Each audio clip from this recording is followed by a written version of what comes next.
Townsend Press presents from the Bluford series of books, Schooled. Written by Paul Langan and read by Jamil Gaines. Chapter 1. Lionel, can you read the poem to us? Lionel Shephard cringed.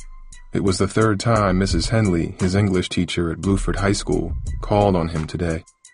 First, she'd asked him to define what the American dream was. Lionel joked that it was what happened when everybody in the country was sleeping. Dontrell Neves, his classmate and friend since second grade, laughed out loud. "You trippin', Al," he whispered. Mrs. Henley smiled and moved on, but she returned a few minutes later, pressing him with another question. She even circled to the back row where he sat, stopping just a few feet from his desk. Her eyes beamed through her glasses like two bright headlights focused on him. "So, as an American citizen, Lionel, what is your dream?" Lionel wanted to ask her why she was always picking on him. It had been going on since he started his freshman year a month ago. Jamar Coles, his friend from the car wash where he worked weekends, would have told her off right there in the middle of class. "Get your bug eyes out of my face." Lionel could picture Jamar shoving a desk at her and walking out in the middle of class. Of course, Jamar had dropped out of high school last year. Lionel often thought of doing that, but he knew his dad would never allow it. Neither would Mom, though she was sitting in a sandy army base on the other side of the world, too far away to do anything about it if he did. "Basketball. I'm going to play in the NBA one day," Lionel answered. He meant it, though half the class snickered at him. "Yeah, me too. We all gonna play," said Rashid Watkins from the far corner of the room. A few other students giggled.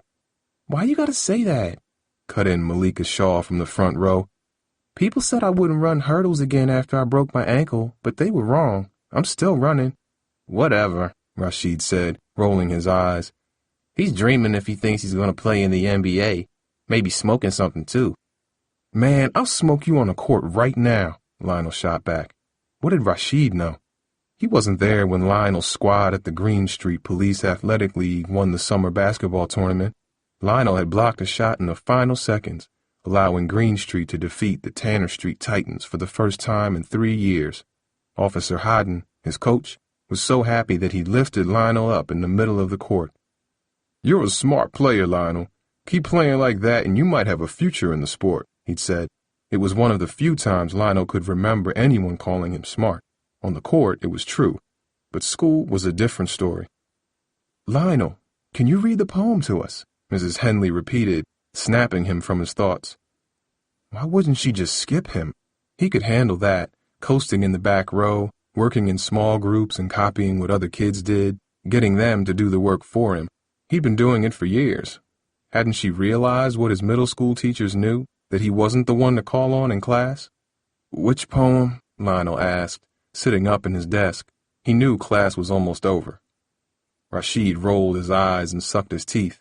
"I told you he's dreaming, Mrs. Henley," he said.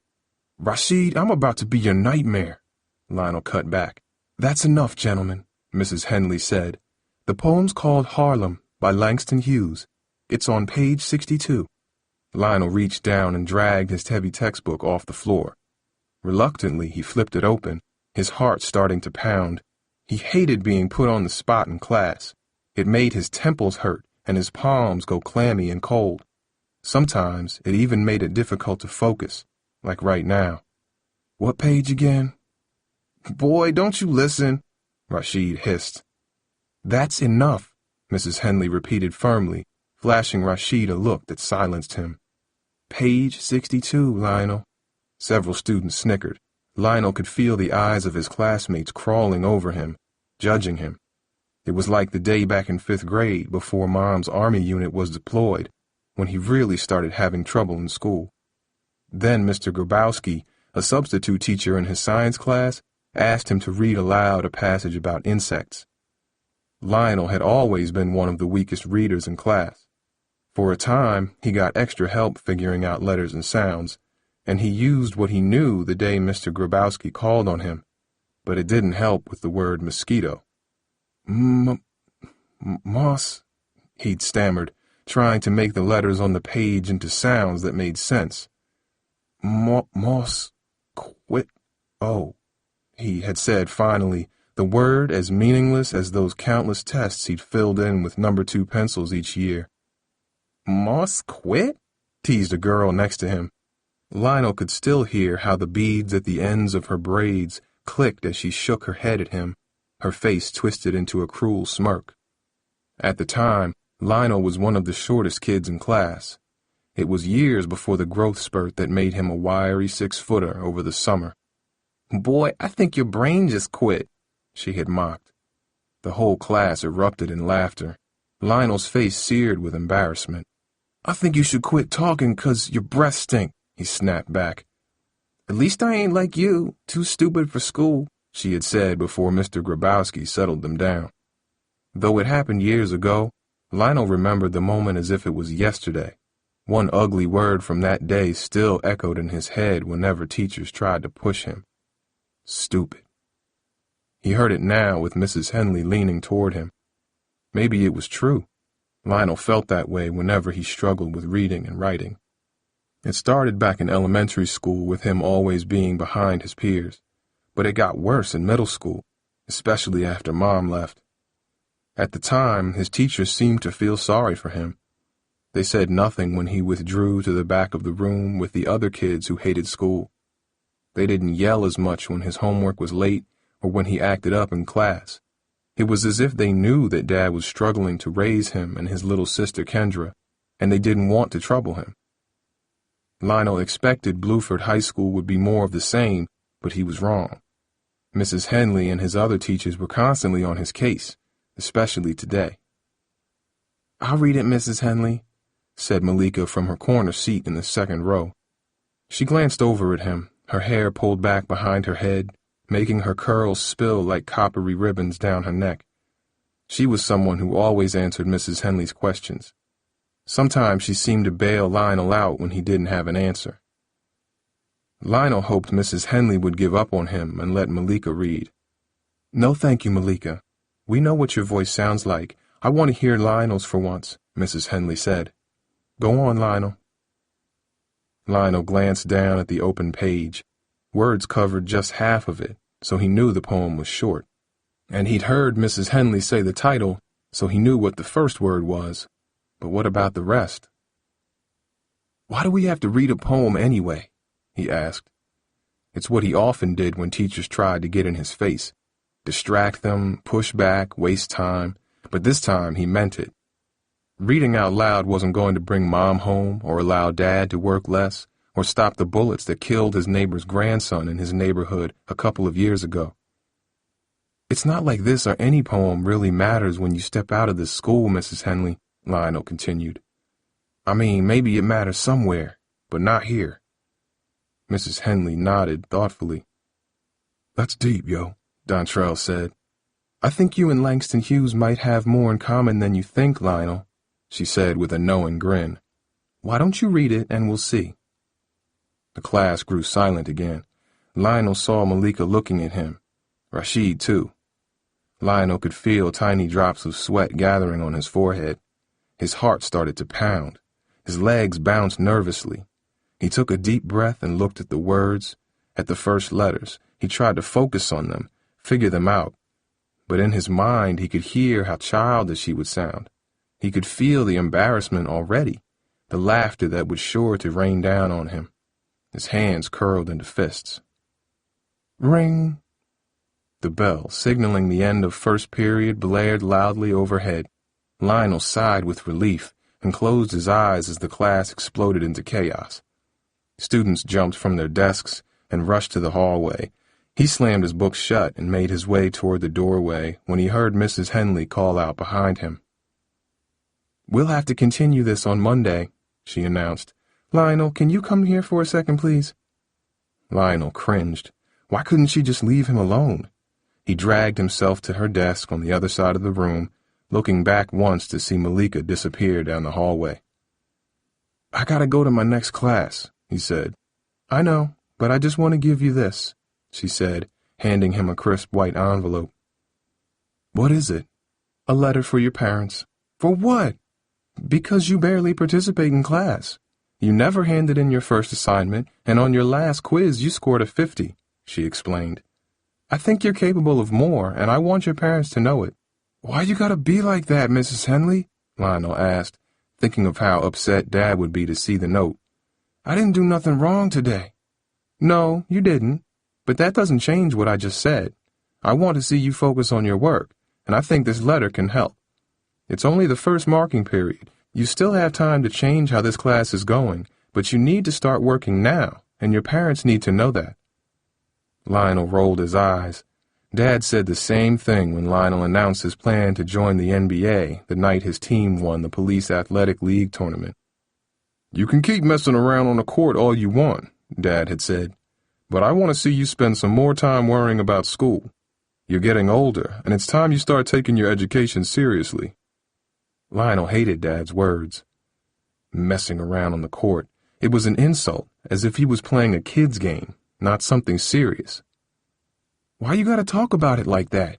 I can make more money playing ball than I'll ever make in school, Lionel had tried to explain. Yeah, Dad, his little sister Kendra had cheered. Then he can buy us a new house like on that show Fat Cribs. We could have a pool and 4 cars and... That's enough, baby. He's really good, Leroy. You should see how quick he is, Aunt Mimi had chimed in, bouncing her daughter, Sahara, on her knee. Aunt Mimi was Dad's younger sister. She moved in to help out right after Mom left. When Lionel started 7th grade, she announced she was pregnant, and her boyfriend was going to marry her. But that never happened. Yeah, I know he's quick, Mimi, but there are 100 quick kids a block from here.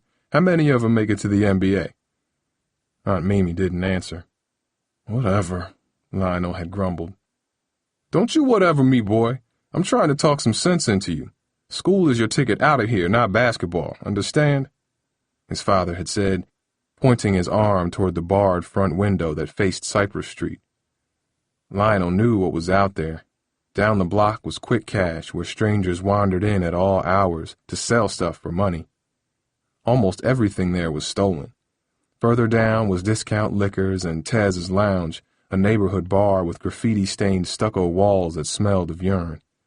The area was dangerous, especially after dark. Some nights, gunshots cracked and popped in the distance. But, Dad, if I go pro, we can move... Enough, Lionel. What happens if you don't make it, huh? What happens if you get hurt? You'll just be another kid without an education or a future. Maybe you wind up in jail. Maybe worse. I can't have that. You understand? Lionel shrugged, struggling not to argue with his father. Yeah, I understand, Dad.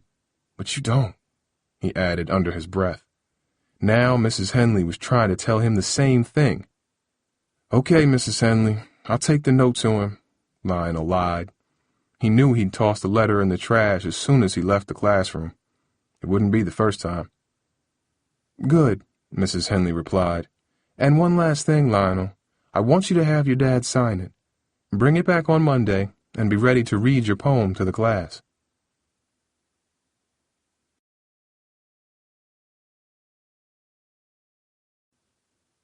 Chapter 2.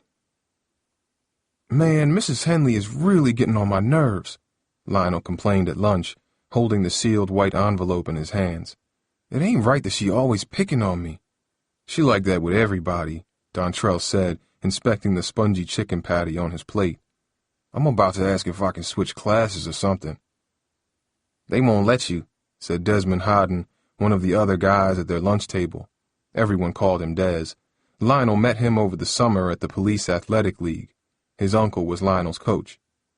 And even if they do, you might end up with Mr. Mitchell. My brother had him last year and says he's even worse, Desmond added. Lionel knew Desmond was talking about Cooper, his older brother, a popular junior at Bluford. Yeah, well, I ain't gonna make it to next year if this keeps up, Lionel muttered. Why didn't you just read that poem? Desmond suggested. I mean, I know it's whack, but maybe she'd stop bugging you. Lionel shrugged and took a bite of his chicken patty. He couldn't tell Desmond the truth, that when he read, he sounded like a second grader. If they heard him read, the whole freshman class would never stop teasing him. There was no way he would let that happen. Man, why should he? Said Dontrell. I think what you said was right, El. I ain't feeling those poems neither, he added, looking at Lionel. But it's not all bad. Mrs. Henley wasn't the only one watching you in class today. What are you talking about? Open your eyes, bro. Didn't you see Malika looking at you? That girl is fine. She got that sprinter's booty. You tripping, Trell. I'm serious. She been checking you out all week. I know 'cause I've been watching her. You gotta get the digits. Yeah, you gotta show her them skills you got on the court, said Desmond, pretending to shoot an invisible ball. Nah, he gotta show her his moves off the court, Dontrell said, slapping hands with Desmond, who cackled loudly. Lionel felt his face suddenly burn with embarrassment. Man, both of you shut up, he said, shaking his head and shoving another fork of soggy chicken into his mouth. Though he didn't admit it, he'd noticed Malika too. Lionel folded the envelope from Mrs. Henley and shoved it into his English textbook at the end of the day. It was the first time this year he was carrying a book home. He almost felt a little silly as he closed his locker. Don't tell me you're bringing that thing home, Dontrell teased, pointing at the textbook as they walked out the front door of Bluford. Man, Mrs. Henley really got to you, didn't she? No, Lionel huffed. I just needed something to carry this, he added, flipping the book open to show the envelope. Dontrell rolled his eyes. You gonna have your dad sign it? He asked as they passed Miss Spencer, Bluford's principal. She stood at her usual spot at the front doors of the school watching students exit.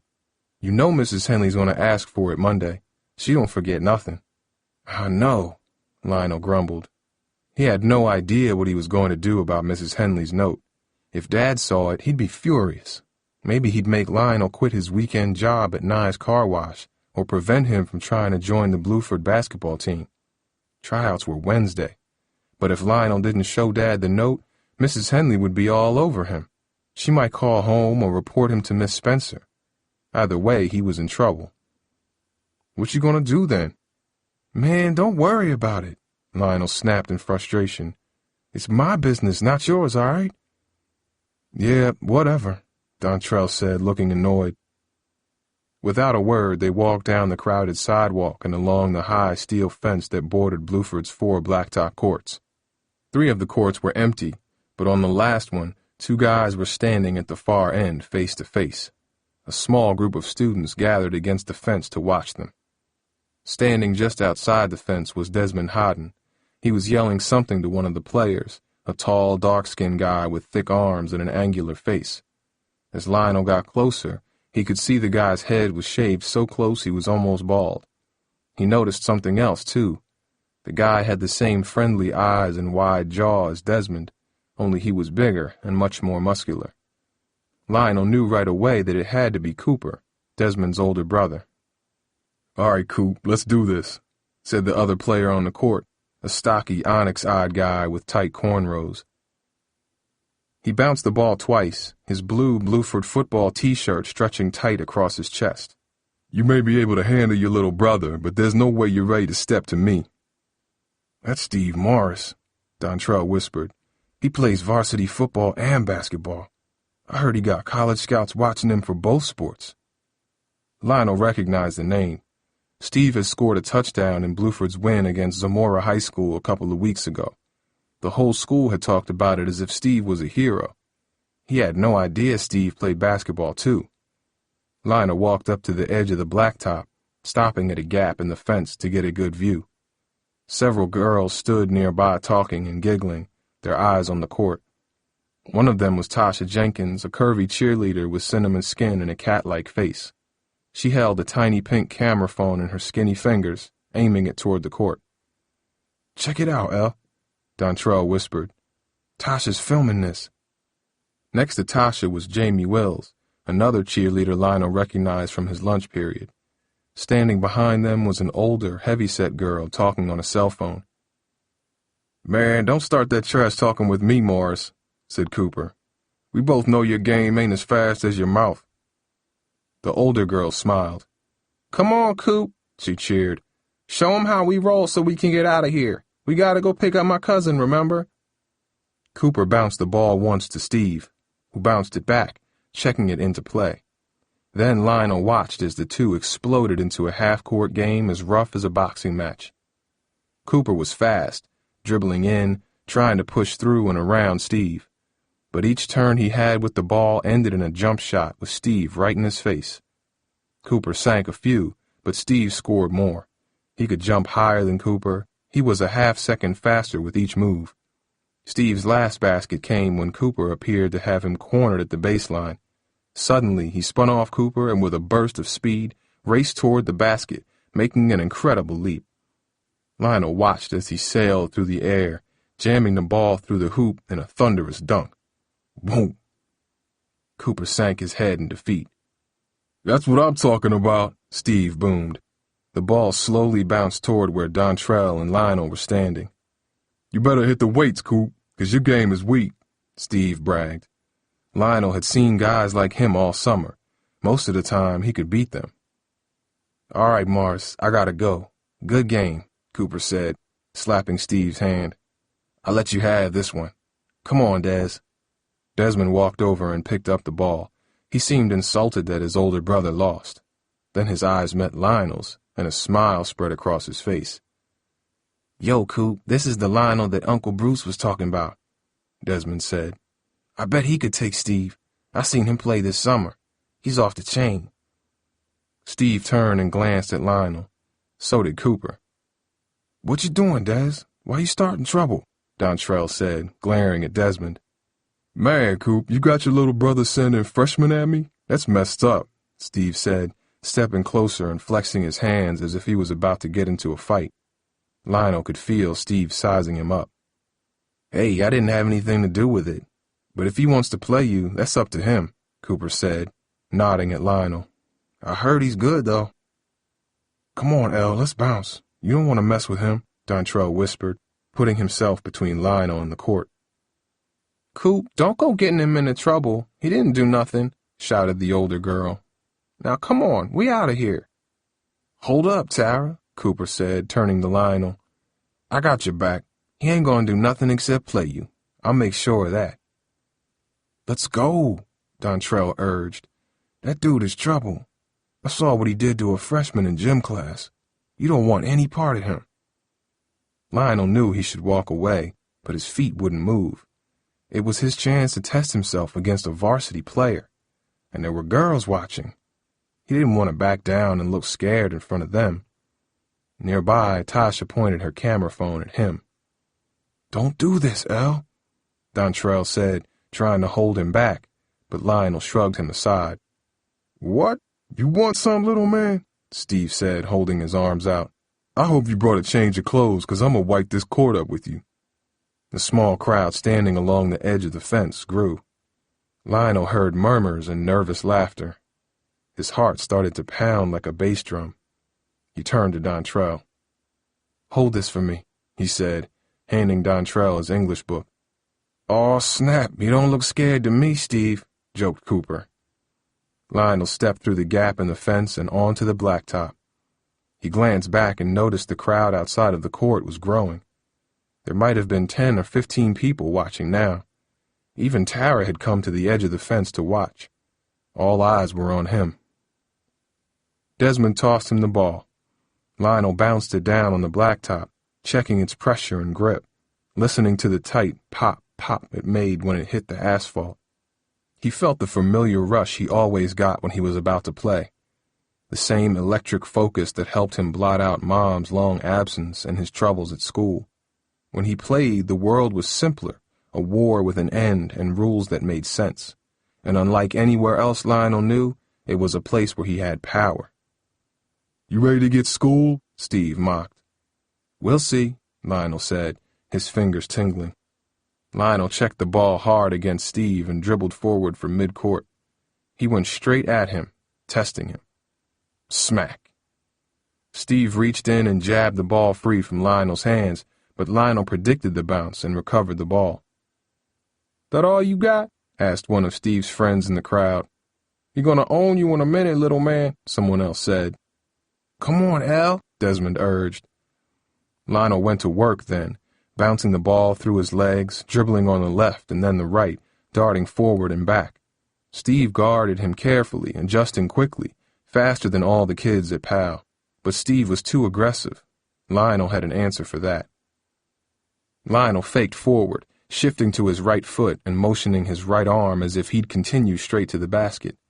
Steve took the bait, sliding to his right, but at the last instant, Lionel crossed over to his left. Steve tried to recover but lost his footing. He slipped back on his ankles and landed on his backside, straddling the foul line. Lionel pulled up with a clean look at the basket. He took a quick jump shot. Swoosh. "Whoa!" the small crowd hooted and hollered. Cooper doubled over in a fit of laughter as different voices shot insults at Steve. "He just broke you down, Steve." "Steve, you better get an ashtray, 'cause you just got smoked." "You just got schooled by a freshman." Steve glared at Lionel, jumping up from the blacktop and grabbing the ball as if it was a weapon. Lionel knew Steve was going to come back at him strong. He braced himself as Steve checked the ball hard into his chest. "Easy, Morris," Cooper warned. Steve dribbled right at him then. When Lionel had him stopped at the baseline, Steve pivoted, swinging his elbows wildly. Whack! Steve's elbow caught Lionel in the side of the jaw, snapping his head back and splitting his lip. Lionel spit blood as Steve slammed the ball behind him with a loud thunk. "Whoops, my bad," Steve said with a smug grin. Lionel's head rang from the impact. He could hear Dontrell yelling something in the distance. He wiped his lip and was about to shove Steve when Cooper darted in front of him, grabbing his arms and forcing him back. "Man, why you always playing dirty, huh? He scored on you straight up. That don't give you the right to play rough." "Get out of my face, Coop. I'm just teaching him, that's all. Maybe he'll join the basketball team this year. I want him to be ready," Steve said. Just then, 2 school security guards in blue shirts walked up on the court, their radios crackling as if they were police officers. The small crowd immediately broke up as the guards approached. "School's closed, which means these courts are closed too," one of them announced. "Everybody, go on home." The other guard stared at Lionel's face. "You okay, son?" "Yeah, I'm fine," Lionel replied, swallowing a bit of his own blood. Steve strolled away, not once looking back. Chapter 3. "Oh my God, did you see what he did to Steve? He got skills, mad crazy skills." "Who was that?" Lionel ignored the talk fading in the distance as he quickly walked away from Bluford High with Dontrell at his side. His lip was sore, and the metallic taste of blood lingered on his tongue. "Man, I told you not to play against him," Dontrell said as they neared Superfoods, the grocery store just down the block from school. "But I gotta say, that move you put on him was the bomb. The whole school gonna be talking about that on Monday." "Yeah, and they'll be talking about how you clocked me too," Lionel said bitterly. "Nah, if you ask me, you won that one. Here, I gotta go," Dontrell said, handing Lionel his English book and slapping his hand. "My mom's picking up Chinese food tonight, and I'm starving. Later." Lionel watched as Dontrell cut across the wide Superfoods parking lot and headed to Union Street, where he lived with his parents and little brothers. He imagined Dontrell walking in to find his family sitting at their wobbly kitchen table, cluttered with containers of sweet and sour chicken and pork fried rice, his favorites. He could almost hear them talking excitedly about the things that happened to them this week. Dontrell would cackle out loud at something funny, spitting his food just the way he did at lunch. A knot of jealousy tightened in Lionel's chest. He wished Mom was home waiting for him to come in so they could eat a big dinner together. But those days were long gone. He remembered the Saturday morning in July when he learned that Mom's deployment had been extended. He'd been secretly listening to his parents' weekly talk on the phone when his father cried out from the bedroom. "What? A year, baby? They're going to keep you for another year?" Dad moaned, and then his voice cracked and broke up, a heavy, painful sound Lionel wished he'd never heard. "How am I supposed to take care of everything without you?" he asked over and over again. Lionel felt sick. He pretended to be asleep and never told his father that he'd heard everything. Later that day, he sat stone-faced when Dad gave him and his sister the news. Kendra wept quietly, but Lionel just stared at the floor, shrugging off his father when he went to hug him. He spent that afternoon on the PAL court, taking shots and playing anyone who would step on the court with him. Officer Hodden seemed to know he was upset and let him stay late that night without asking questions. "I'm glad you're here and not somewhere else right now, Lionel," he'd said, watching him curiously. "Better to use that anger on the court than on the street." Lionel ran for an hour up and down the bleachers, hoping to strengthen his legs to improve his vertical jump. Afterward, he tried over and over again to dunk the ball, but he just couldn't get high enough. The ball always clanked awkwardly against the rim and bounced back into the court, no matter how hard he tried. That night, Lionel sat alone in his dark bedroom, his legs shaky, his body sore from hours on the court.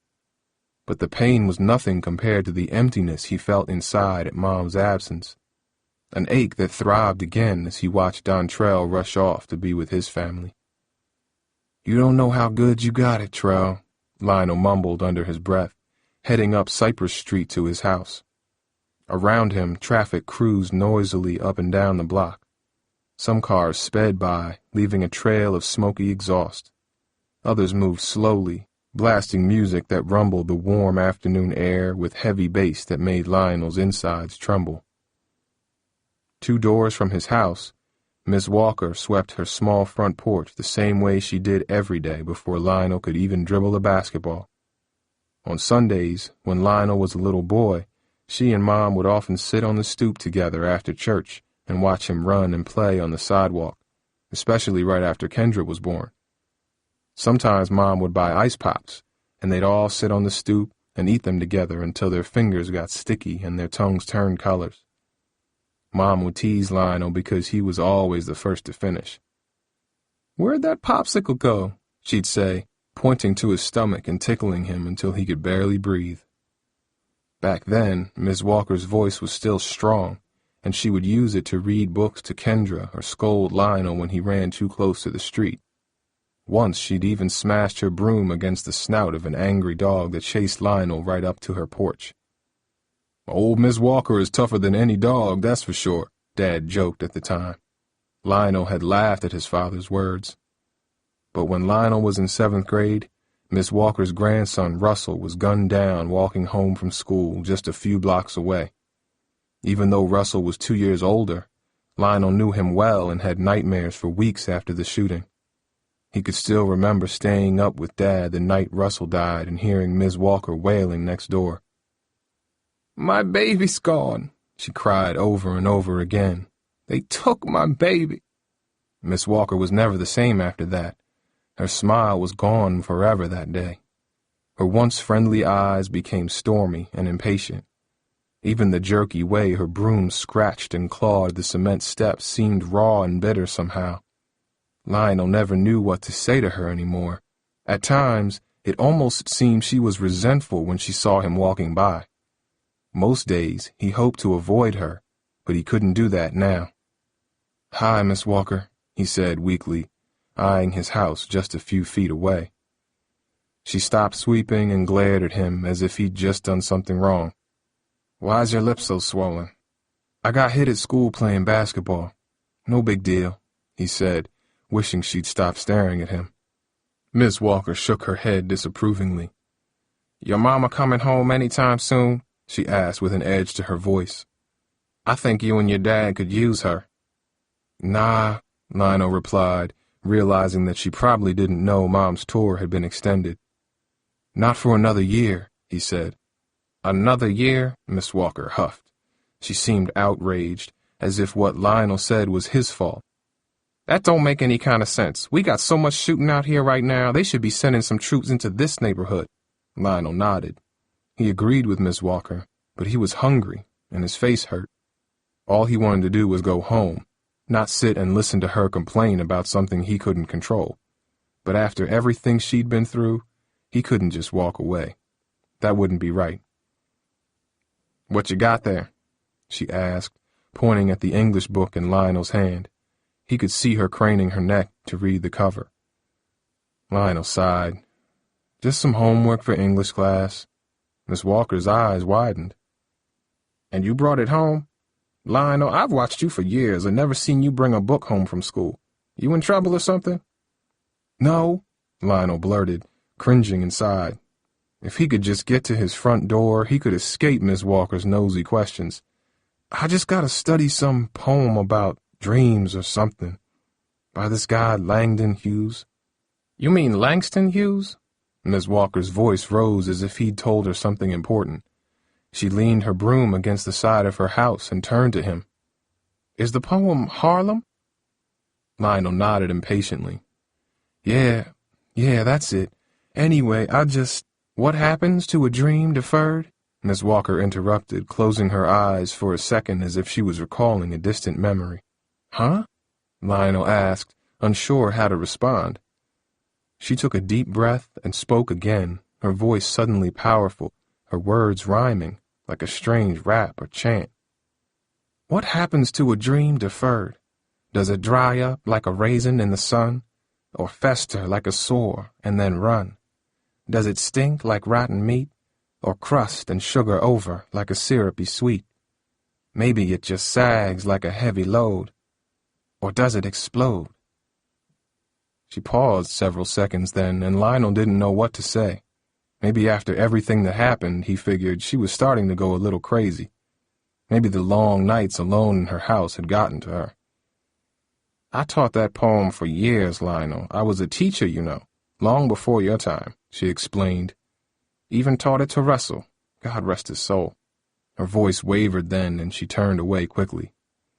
Lionel hadn't heard her mention his name in months, and in that same instant, he realized she'd just recited the poem Mrs. Henley asked him to read. The odd rhyme that rolled off her lips was the same one he'd have to say on Monday. Miss Walker took her glasses off and rubbed her eyes. He could see she was struggling with memories of her grandson. For several long seconds, they were both quiet. Far off, a siren wailed into the afternoon sky. I'm sorry, Miss Walker, he said finally.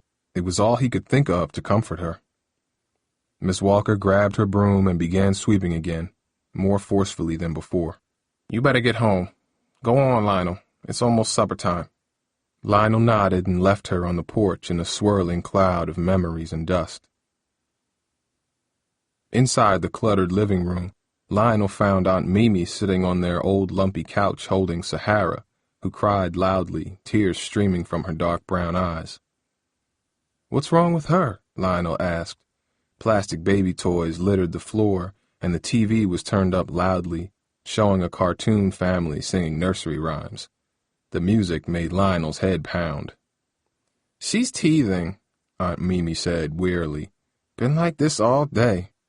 On weekends, she worked at Essentials, a salon where she cut women's hair and did their nails.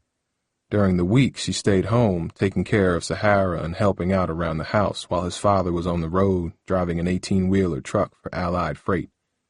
Most weeks, he was gone for 4 or 5 days at a time, hauling loads hundreds of miles away. Sahara whined and shoved a plastic doll in her mouth. Saliva spilled down her chin onto Aunt Mimi's lap. Oh, come on, Sahara, that's nasty, Lionel complained. If I don't get to the store and get her some medicine, ain't none of us gonna sleep tonight, Aunt Mimi said, grabbing her purse. I might as well do the grocery shopping while I'm at it. You think you can handle her for a while so I can go? After the day he had, the last thing Lionel wanted to do on a Friday night was babysit his cranky niece. Where is everyone? Lionel asked. Can't Kendra do it? Kendra's going to the movies with friends tonight, remember? And your dad called to say he's going to be late, Aunt Mimi explained. It was the 3rd Friday in a row his father wasn't home on time. What about dinner? Lionel protested, thinking of Dontrell again. I'm starving. There's that chicken I made the other night. Just heat it up, she said, moving toward the door. So you two going to be all right? Lionel rolled his eyes. He knew there was no getting out of babysitting, and there would be no family dinner either. Just another night of leftovers while Dad was away again. He wanted to complain, but what could he say? Yeah, he grumbled, grabbing the remote and flipping the TV to the sports channel. Sahara stood in front of him and immediately started to cry. Thanks, Lionel, Aunt Mimi said, studying his face for a second as she stood at the doorway. What happened to your lip?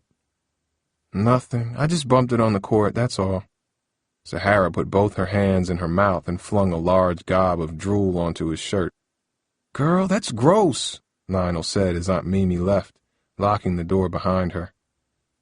Later that night, after changing 2 diapers, putting Sahara to bed, and eating a plate of dry leftovers in front of the TV, Lionel nodded off, his mind drifting to the court.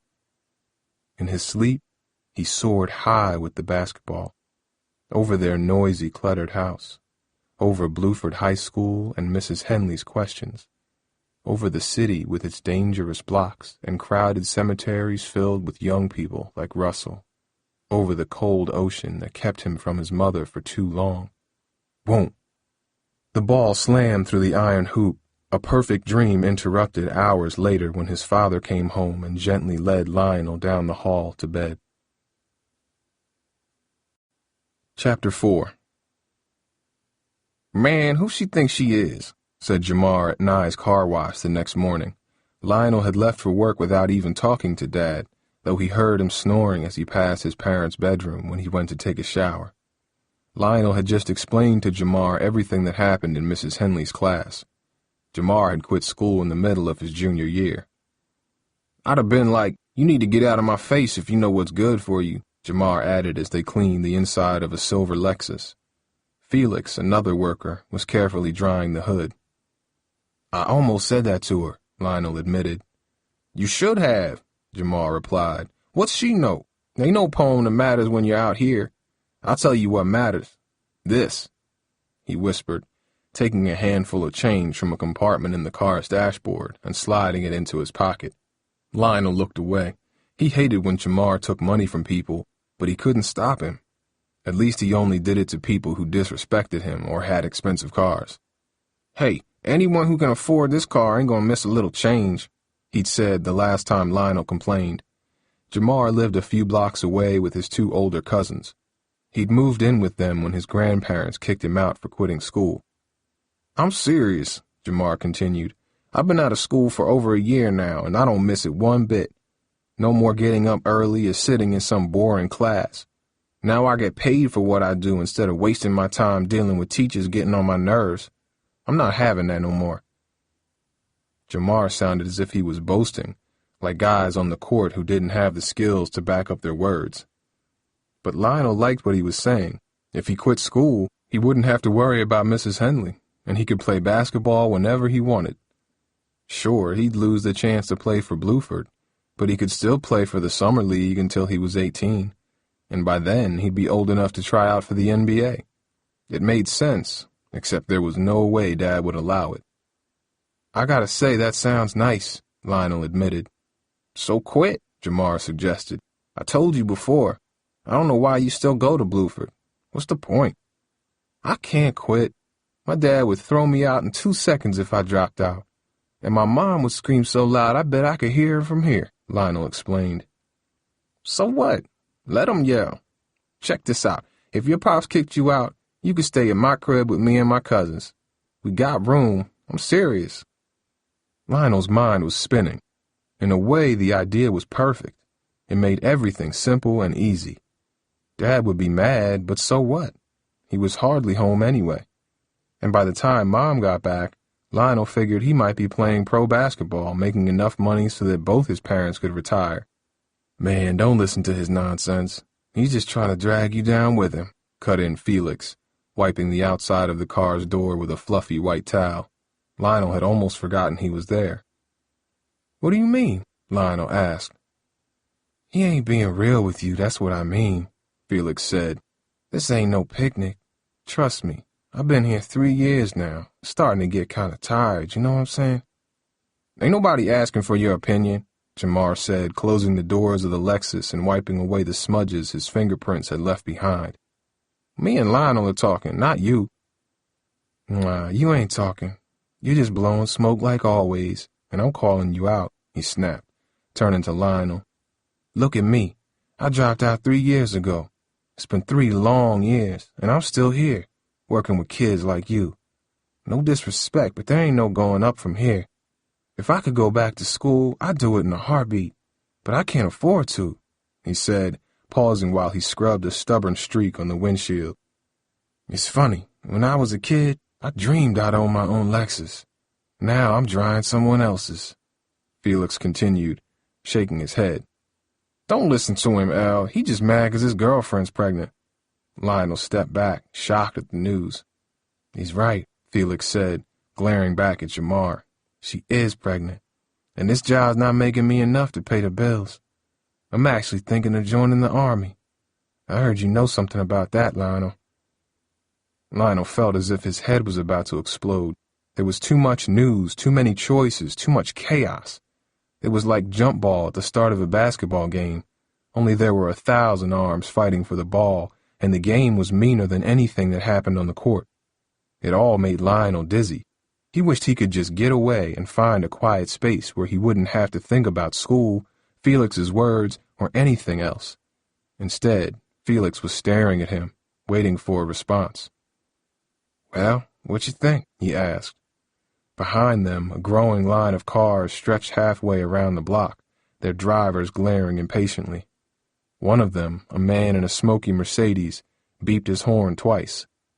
That dude's changed his mind, Jamar mumbled. Man, I don't know if you want to do all that.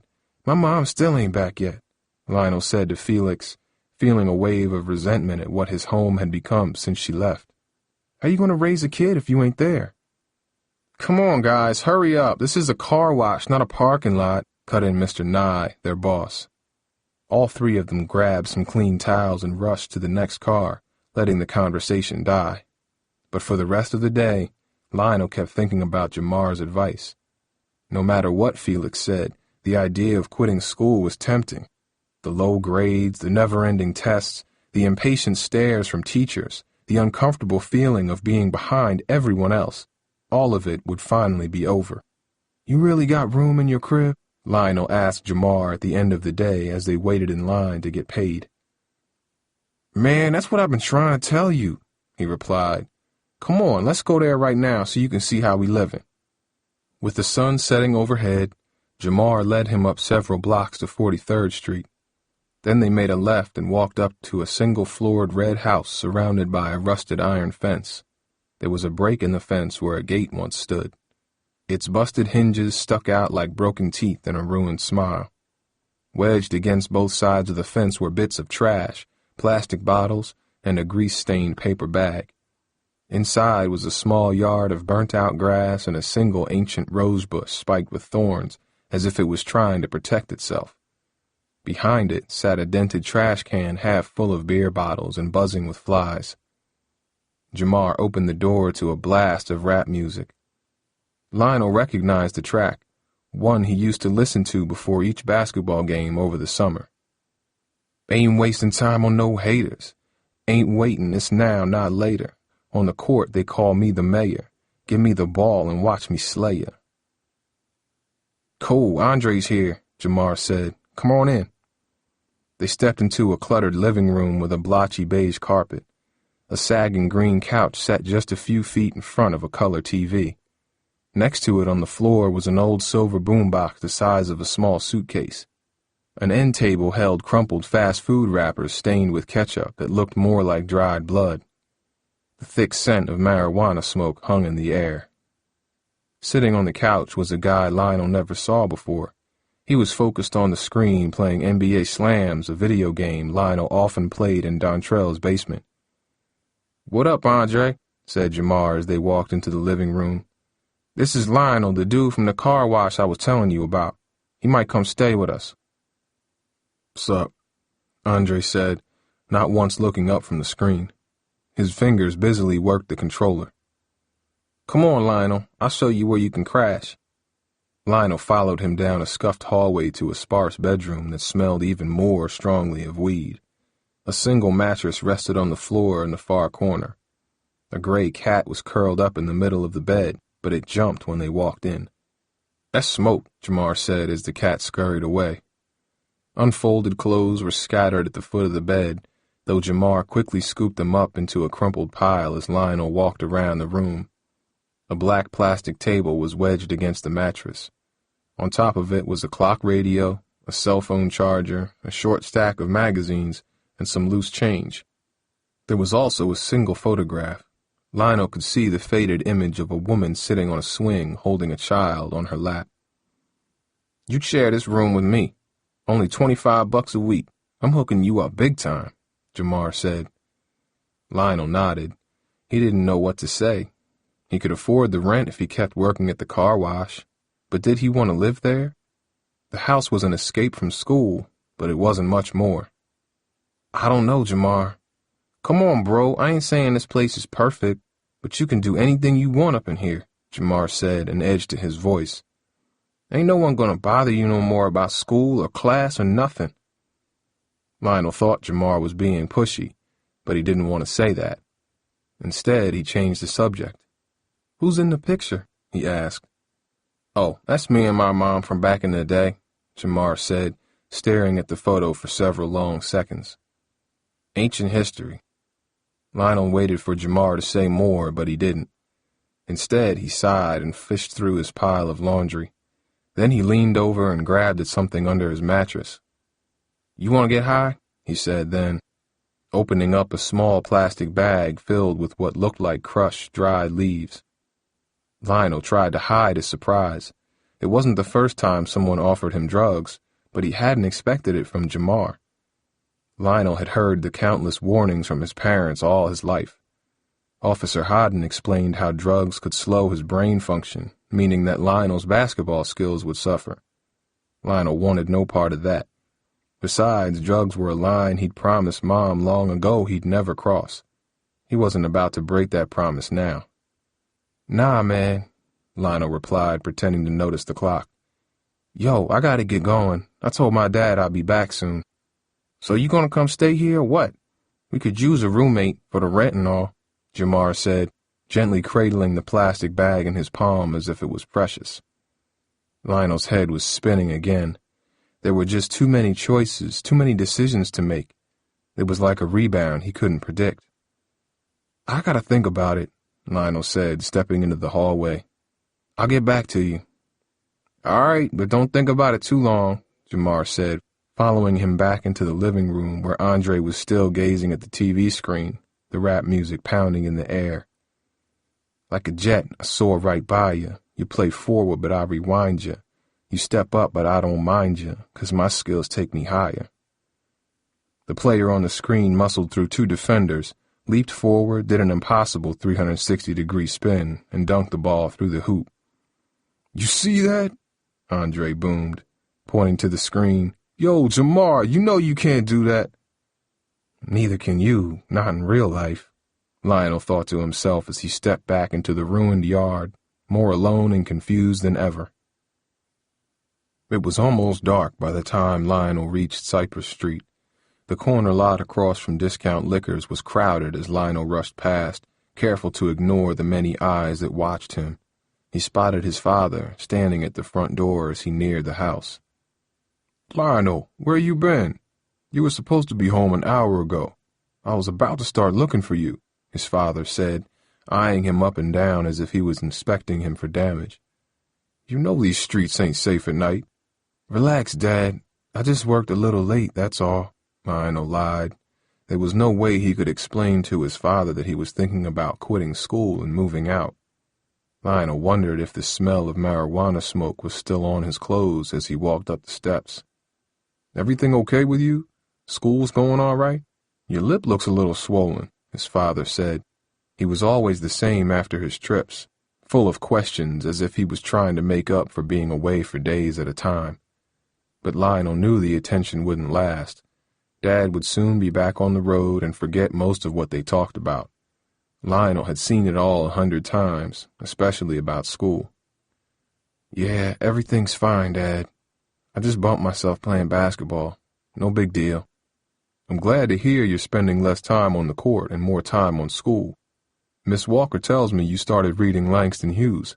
I saw your English book on the table," his father said with a smile. Lionel cringed. He'd forgotten about the letter from Mrs. Henley. It was folded inside his textbook. Lionel glanced and saw that the book was still sitting unopened where he left it, just inches from his father. He could also see the envelope sticking out between the pages. "Yeah, I have a little homework to do," Lionel said, reaching over and grabbing the book from the table. He was careful not to move too fast. I guess you're finally starting to take school seriously, Dad beamed. Lionel shrugged. I guess. That's the best news I heard all week, maybe all year, his father said, putting a hand on his shoulder. Lionel squirmed inside at his touch. He felt guilty lying to his father's face, and yet he was angry at how clueless Dad was. It ain't no big thing, Dad. All I did was bring a book home. But you never bring books home, interrupted Kendra, coming out of the kitchen with a glass of soda. I'm the only one that does homework around here, she added. Not anymore, his father replied. Maybe Lionel will be joining you on the honor roll soon. That's a dream come true. Yeah, right, Kendra huffed. Lionel winced. He imagined telling Dad the truth right there in the middle of the living room. Dad, I'm sorry, but I ain't never gonna be on no honor roll. I'm thinking of dropping out, but I promise I'll make you proud on the court one day. You'll see. He pictured Dad's reaction. It would be like those bombs that blew up on roadsides near where Mom was stationed. Only this one would go off in their living room. Lionel could almost hear it ticking while he sat next to Dad. After a few minutes, he couldn't stand it anymore and rushed down the long hallway to his bedroom, closing the door behind him. Beneath the Lakers posters covering his ceiling, Lionel pulled out Mrs. Henley's envelope and carefully tore it open. He scanned the sheet of paper, figuring out the short words and slowly sounding out the longer ones.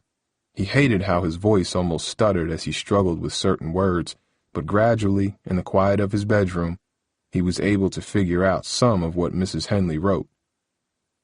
No effort, little focus, poor work, danger of failure. At the bottom of the page was a long blank line where his father was to sign. He knew if he let Dad read the letter, he'd be punished. His father would take away the one thing in the world that Lionel cared about, basketball. Lionel couldn't let that happen. He grabbed his notebook and a black pen from his nightstand and practiced writing his father's name. Leroy Shephard. Lionel knew his own handwriting was messy, and his spelling was so bad that he barely wrote anything in school unless it was his own name or a single word or true or false. It had been just enough to get by in classes he'd been assigned to in middle school, especially when friends were nearby who could help him or let him copy their work. But Lionel had seen how Dad scratched his name on things. His signature was just a wavy scribble. After 4 tries, Lionel was satisfied that his scribbles looked like Dad's. Then, with his palms sweaty and his moist fingers trembling, Lionel dragged the pen across Mrs. Henley's note. He forged his father's signature. Chapter 5.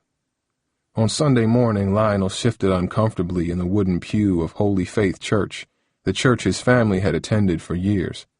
Reverend Simmons was talking about someone he called the prodigal son, a boy who disobeys his father and fails at everything he's been asked to do.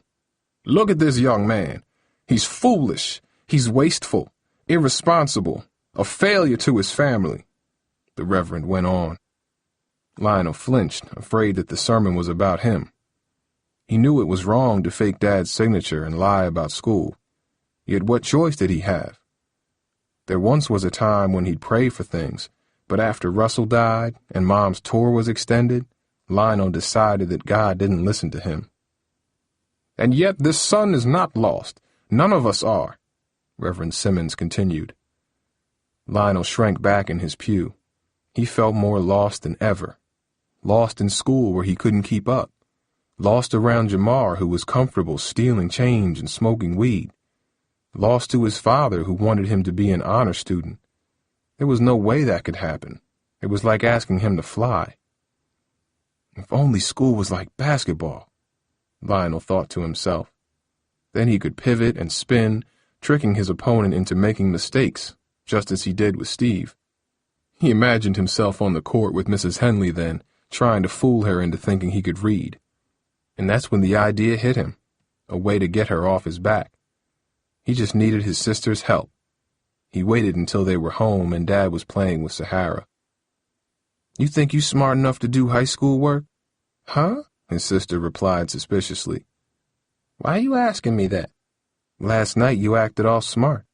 I just wondered if you could do what we do at Bluford, he said, pausing just enough to hook her. Never mind. I know it's probably too hard for you. He knew his sister couldn't resist the challenge. She was just like him, a competitor. If she'd played basketball, she would have challenged Steve too. What is it? Lionel took out his English textbook and opened to page 62. The poem faced him like a puzzle. He'd heard Miss Walker recite it once, and he remembered the first and last line already. If he just listened to it again, he figured he could memorize it so he could say it out loud in Mrs. Henley's class. Then she would get off his case, and he wouldn't have to read anything else. See if you can read this out loud, he said, handing her the book. It's okay if you can't. I know you're just a fifth grader. Kendra stared at the short poem for a moment and then smiled defiantly. A second later, she was reading it aloud, much better than he could. Lionel focused on her, listening to every word, getting her to repeat lines by telling her she stumbled, committing each to memory as if it was his favorite rap. When she finished, Lionel was finished too. He'd learned it. That was easy, Kendra said proudly when he took the book away. You're pretty smart, Lionel replied with a proud grin of his own. Late Sunday afternoon, Lionel was staring at his textbook practicing the poem in his head when he heard a knock at the door. Aunt Mimi was still at work, and Lionel and Kendra were in the living room watching Sahara. Dad was in his room. Who's that? Kendra asked. I don't know, Lionel said as he approached the door. He peeked through the tiny peephole to see a pretty woman holding a tray covered in aluminum foil. Some lady, he said as he clicked the lock and opened the deadbolt. Lionel opened the storm door to see a slender woman, maybe in her 40s. She wore a snug plum dress, and Lionel could smell sweet perfume in the air. He figured she was there to sell them insurance or something, but then she caught him off guard. Oh, you must be Lionel. You look just like your father, she said with a nervous smile. Was she wearing makeup too? Lionel wasn't sure.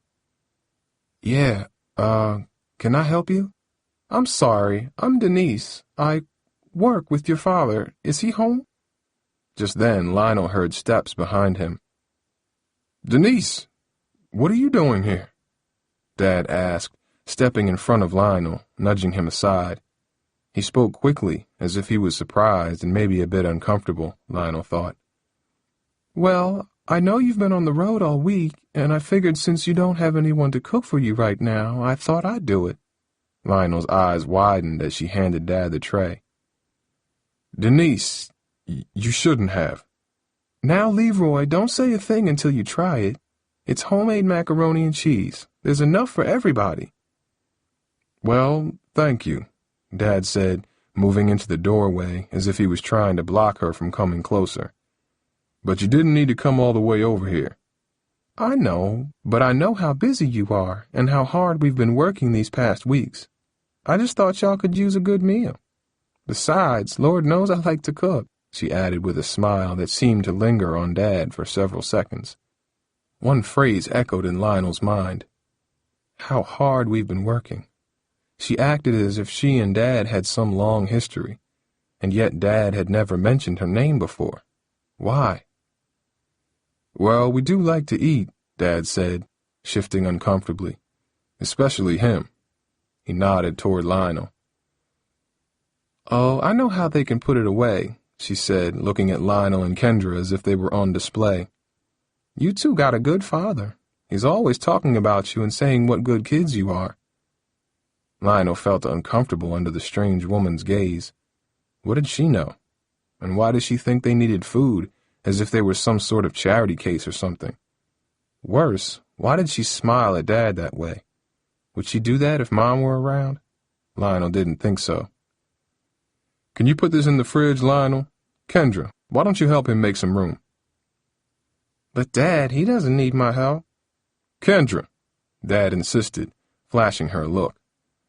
Okay, she grumbled and followed Lionel to the kitchen. Lionel dropped the heavy tray on the counter. It was warm and smelled delicious. The macaroni inside was golden and crisp just right. but Lionel wasn't about to eat it, not until he knew more about the strange woman who made it. "How do you think he knows her?" Kendra asked. "You heard them. They're just friends from work, that's all," Lionel answered, trying to hide his concern from his little sister. By the time they'd put the food away, Denise was climbing back into her car. Dad waved weakly as she drove off. Once she was gone, he raced back to his room and didn't mention her until Lionel asked him about her that evening at dinner. "She's just someone I work with," Dad said quickly between bites of macaroni and cheese. His eyes seemed focused on his plate, as if he didn't want to see Lionel and Kendra's stares. Lionel thought about Dad's answer. Part of it didn't make sense. Before he knew it, he was asking Dad another question. "But you're on the road all week," he said. "How you spending time together if you're not even in the office?" His father was about to take another bite, but stopped. Lionel could see his jaws tighten. "Why do you sound like you're accusing me of something, Lionel?" Dad barked, a flash of anger in his eyes. "I told you she's my coworker. There's nothing more to discuss, you understand?" Lionel shrugged, unsure what to believe. Waves of bitterness suddenly bubbled inside him, as if Denise's visit had opened up some deep wound. "Seems like you see her more than you see us," he blurted. His pulse was throbbing in his neck and his hands were suddenly trembling. There was burning in his eyes, too. Dad stared at him for several seconds and then leaned back in his chair and rubbed his temples wearily. "I'm sorry I can't be here more right now, but I'm just trying to keep us afloat. You understand?" Dad replied, a mix of sadness and hurt in his voice. "Yeah, but I ain't floating, Dad. I'm sinking, and you don't even know it." Lionel thought as his father sighed, got up from the table, and stepped outside. Lionel walked to school in a daze Monday morning. He'd barely slept after talking with Dad.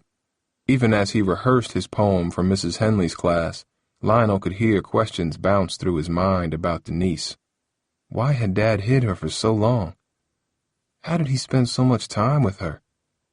Did Mom even know about her? The questions buzzed in his head as he climbed the steps to Bluford High and nearly collided with Dontrell. "Yo, El, what's up?" he said, slapping his hand. "I told you everybody'd be talking about Friday. I heard Tasha Jenkins put a video of you online." "What?" With everything on his mind, Lionel almost forgot about his one-on-one game with Steve. "I'm serious. She filmed you taking Steve to school, and then she sent it to, 50 people on Saturday. You some kind of star right now." "Whatever," Lionel shrugged as they walked down Bluford's crowded main corridor. He felt as if he was trying to dribble 5 basketballs at once and losing each of them. "There he is," yelled a familiar voice from behind him. "That's my boy right there." Lionel turned back to see Cooper with a wide grin on his face. A taller boy named Akeem Randall walked with him. Lionel recognized him from church where he used to sing in the choir.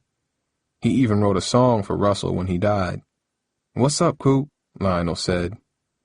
"Yo, El, I could watch that clip every day. Steve falling on his butt like that. That one had me rolling 'cause that's just what that boy needed," Cooper said with a loud cackle. "Please tell me you're trying out for basketball on Wednesday." "Yeah, I'll be there," Lionel replied, the thoughts of his father still gnawing at him. "Cool. Maybe we'll actually win this year," Cooper said, turning up a different corridor. "Come on, Ak. Let's go before Tara gets mad." The 2 juniors walked away, and Lionel and Dontrell snaked around a corner to their lockers. That's when Lionel saw Malika. She was huddled outside a classroom with Jamie and Tasha, whispering something. Their eyes were focused on the pink phone in Tasha's hand. "I'm not even going to ask what y'all are looking at," Dontrell said as soon as he saw them, a big grin on his face. "None of your business," Tasha replied, flipping the phone shut and slipping it in her pocket. Malika looked embarrassed. Overhead, the warning bell sounded. "Uh-oh, we don't want to be late. Let's go," said Jamie, yanking Malika away.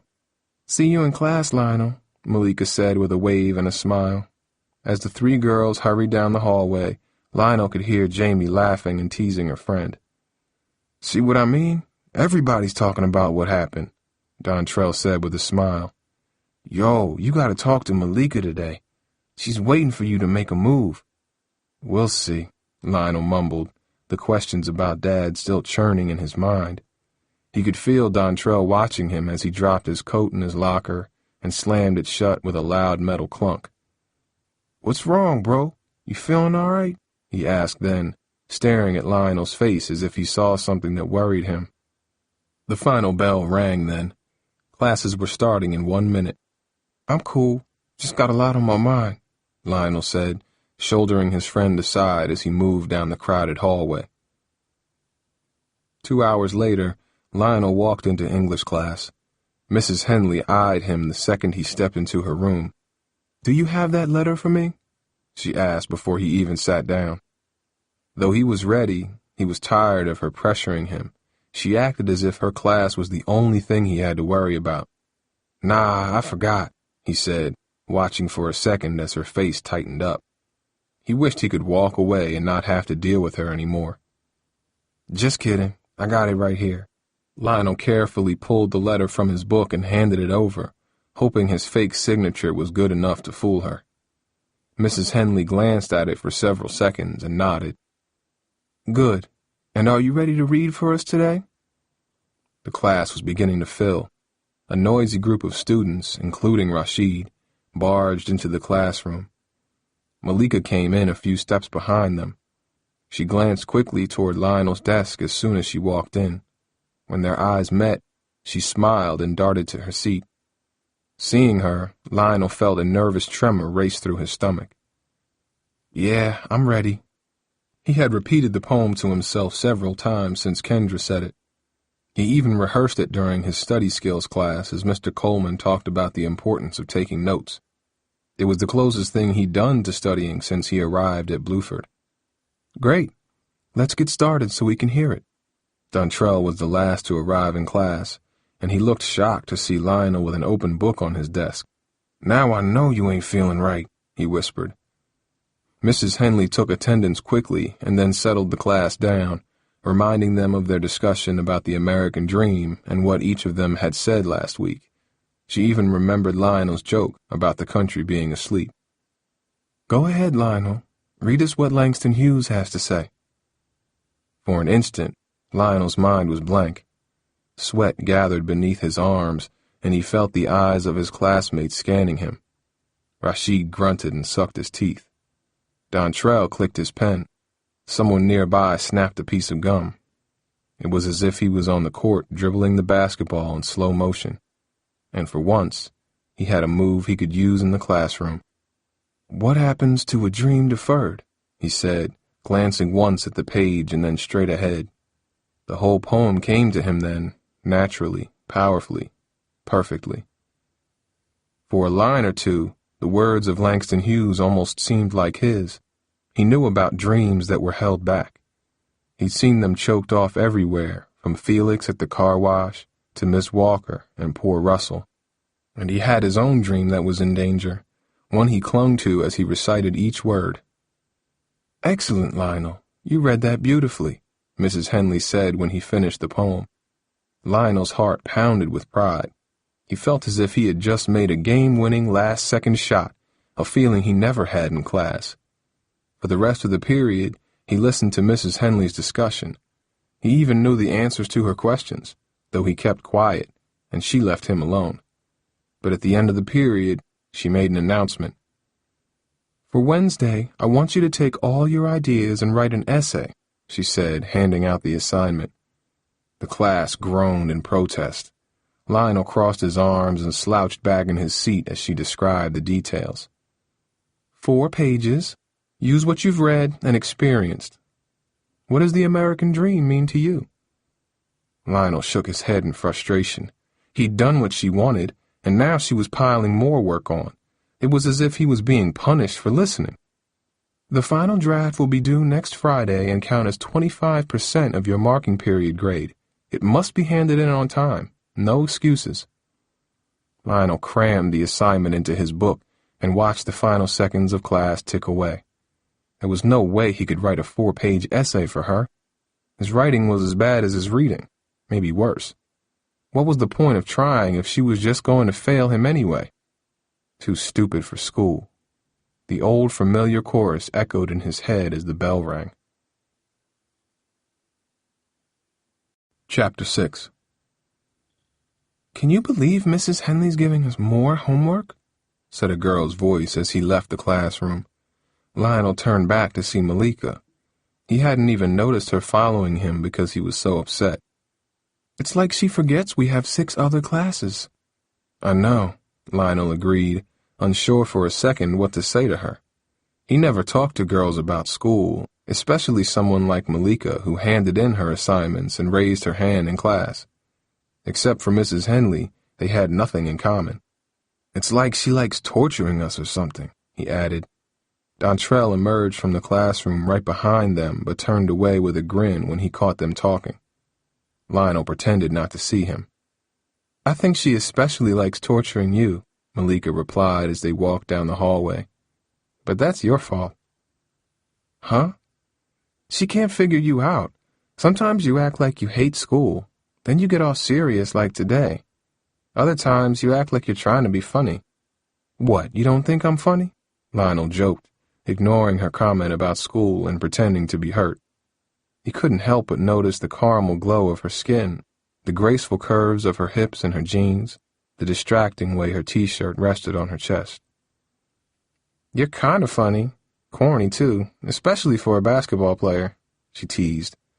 She stared at him with her chocolate eyes, and he nearly forgot why he'd even been upset. Lionel shook his head, feeling a bit embarrassed. "So what you think of my game?" he asked, trying to tease her back. "I know y'all were watching me." "Maybe we were, maybe we weren't," she replied, shrugging her shoulders as if she didn't know what he was talking about. She couldn't hide the glow of her smile, though he could see she tried to. "What you think? Go on, be honest." "You're okay." "Just okay?" "Maybe a little better than okay. Just a little, though," she said, squeezing her fingers together to make her point, a wide grin on her face. "You think you can school me? Let's hit the court right now. You gotta promise not to elbow me, though," he joked. "Hey, I got some game," she replied with a look that said she was only half kidding. "Oh, that's right. You a track star. Tasha got a film of you, too? Maybe I can watch it." "Not yet, but you watch me this spring. I'm just getting started." "That's how I feel. Give me a few years, you'll see," he said, surprised at his own honesty as they walked further down the hallway. "So why you want to be a basketball player anyway? That's what you're going to write about in your essay, right?" Lionel cringed for a second. "My essay?" he asked, remembering Mrs. Henley's assignment. He didn't want to lie to Malika, but he couldn't tell her the truth, that he knew he'd fail even if he handed in his best work. "We'll see. That's a long story," he said with a sigh. "See, there you go, getting all serious again, just like in class," she said, watching him for a few seconds as they reached a stairway and stopped. He felt as if he was a book and she was flipping through his pages. "You sure you just want to be a basketball player?" "Just a basketball player?" he asked, his head spinning at her question. To him, the words meant everything: power and respect where there was none, an escape from the streets, a guarantee his parents could be together without worrying about money, a home with a yard where Kendra was safe and Sahara could play. That was his dream, one he couldn't write for Miss Henley or explain to Malika in the middle of the hallway between classes, though part of him wanted to. "What do you mean, just a basketball player?" he challenged. "What's wrong with that?" "Nothing." She walked away slowly but then turned back. "It's just usually I don't like basketball players," she said with a radiant smile and raced up the steps.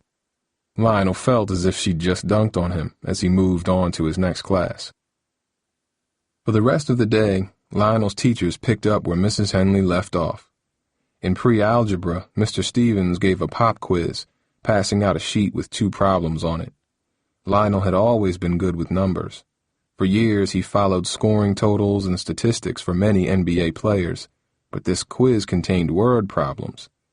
Lionel had barely finished the first one before time had run out. "Another 50, he thought to himself.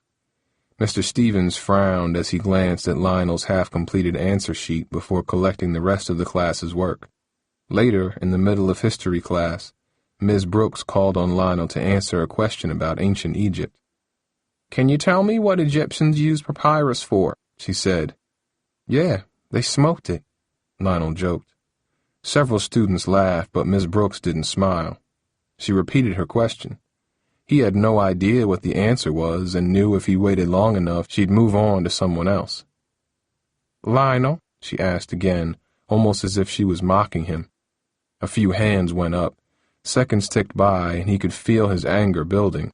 Why wouldn't she just let it go? His pulse throbbed in his head, but he kept still, his eyes focused on the window. Outside, the sun was shining. "If you'd read your homework last night, you'd know. It was used as paper for writing," she explained. "In fact, it's where our word paper comes from."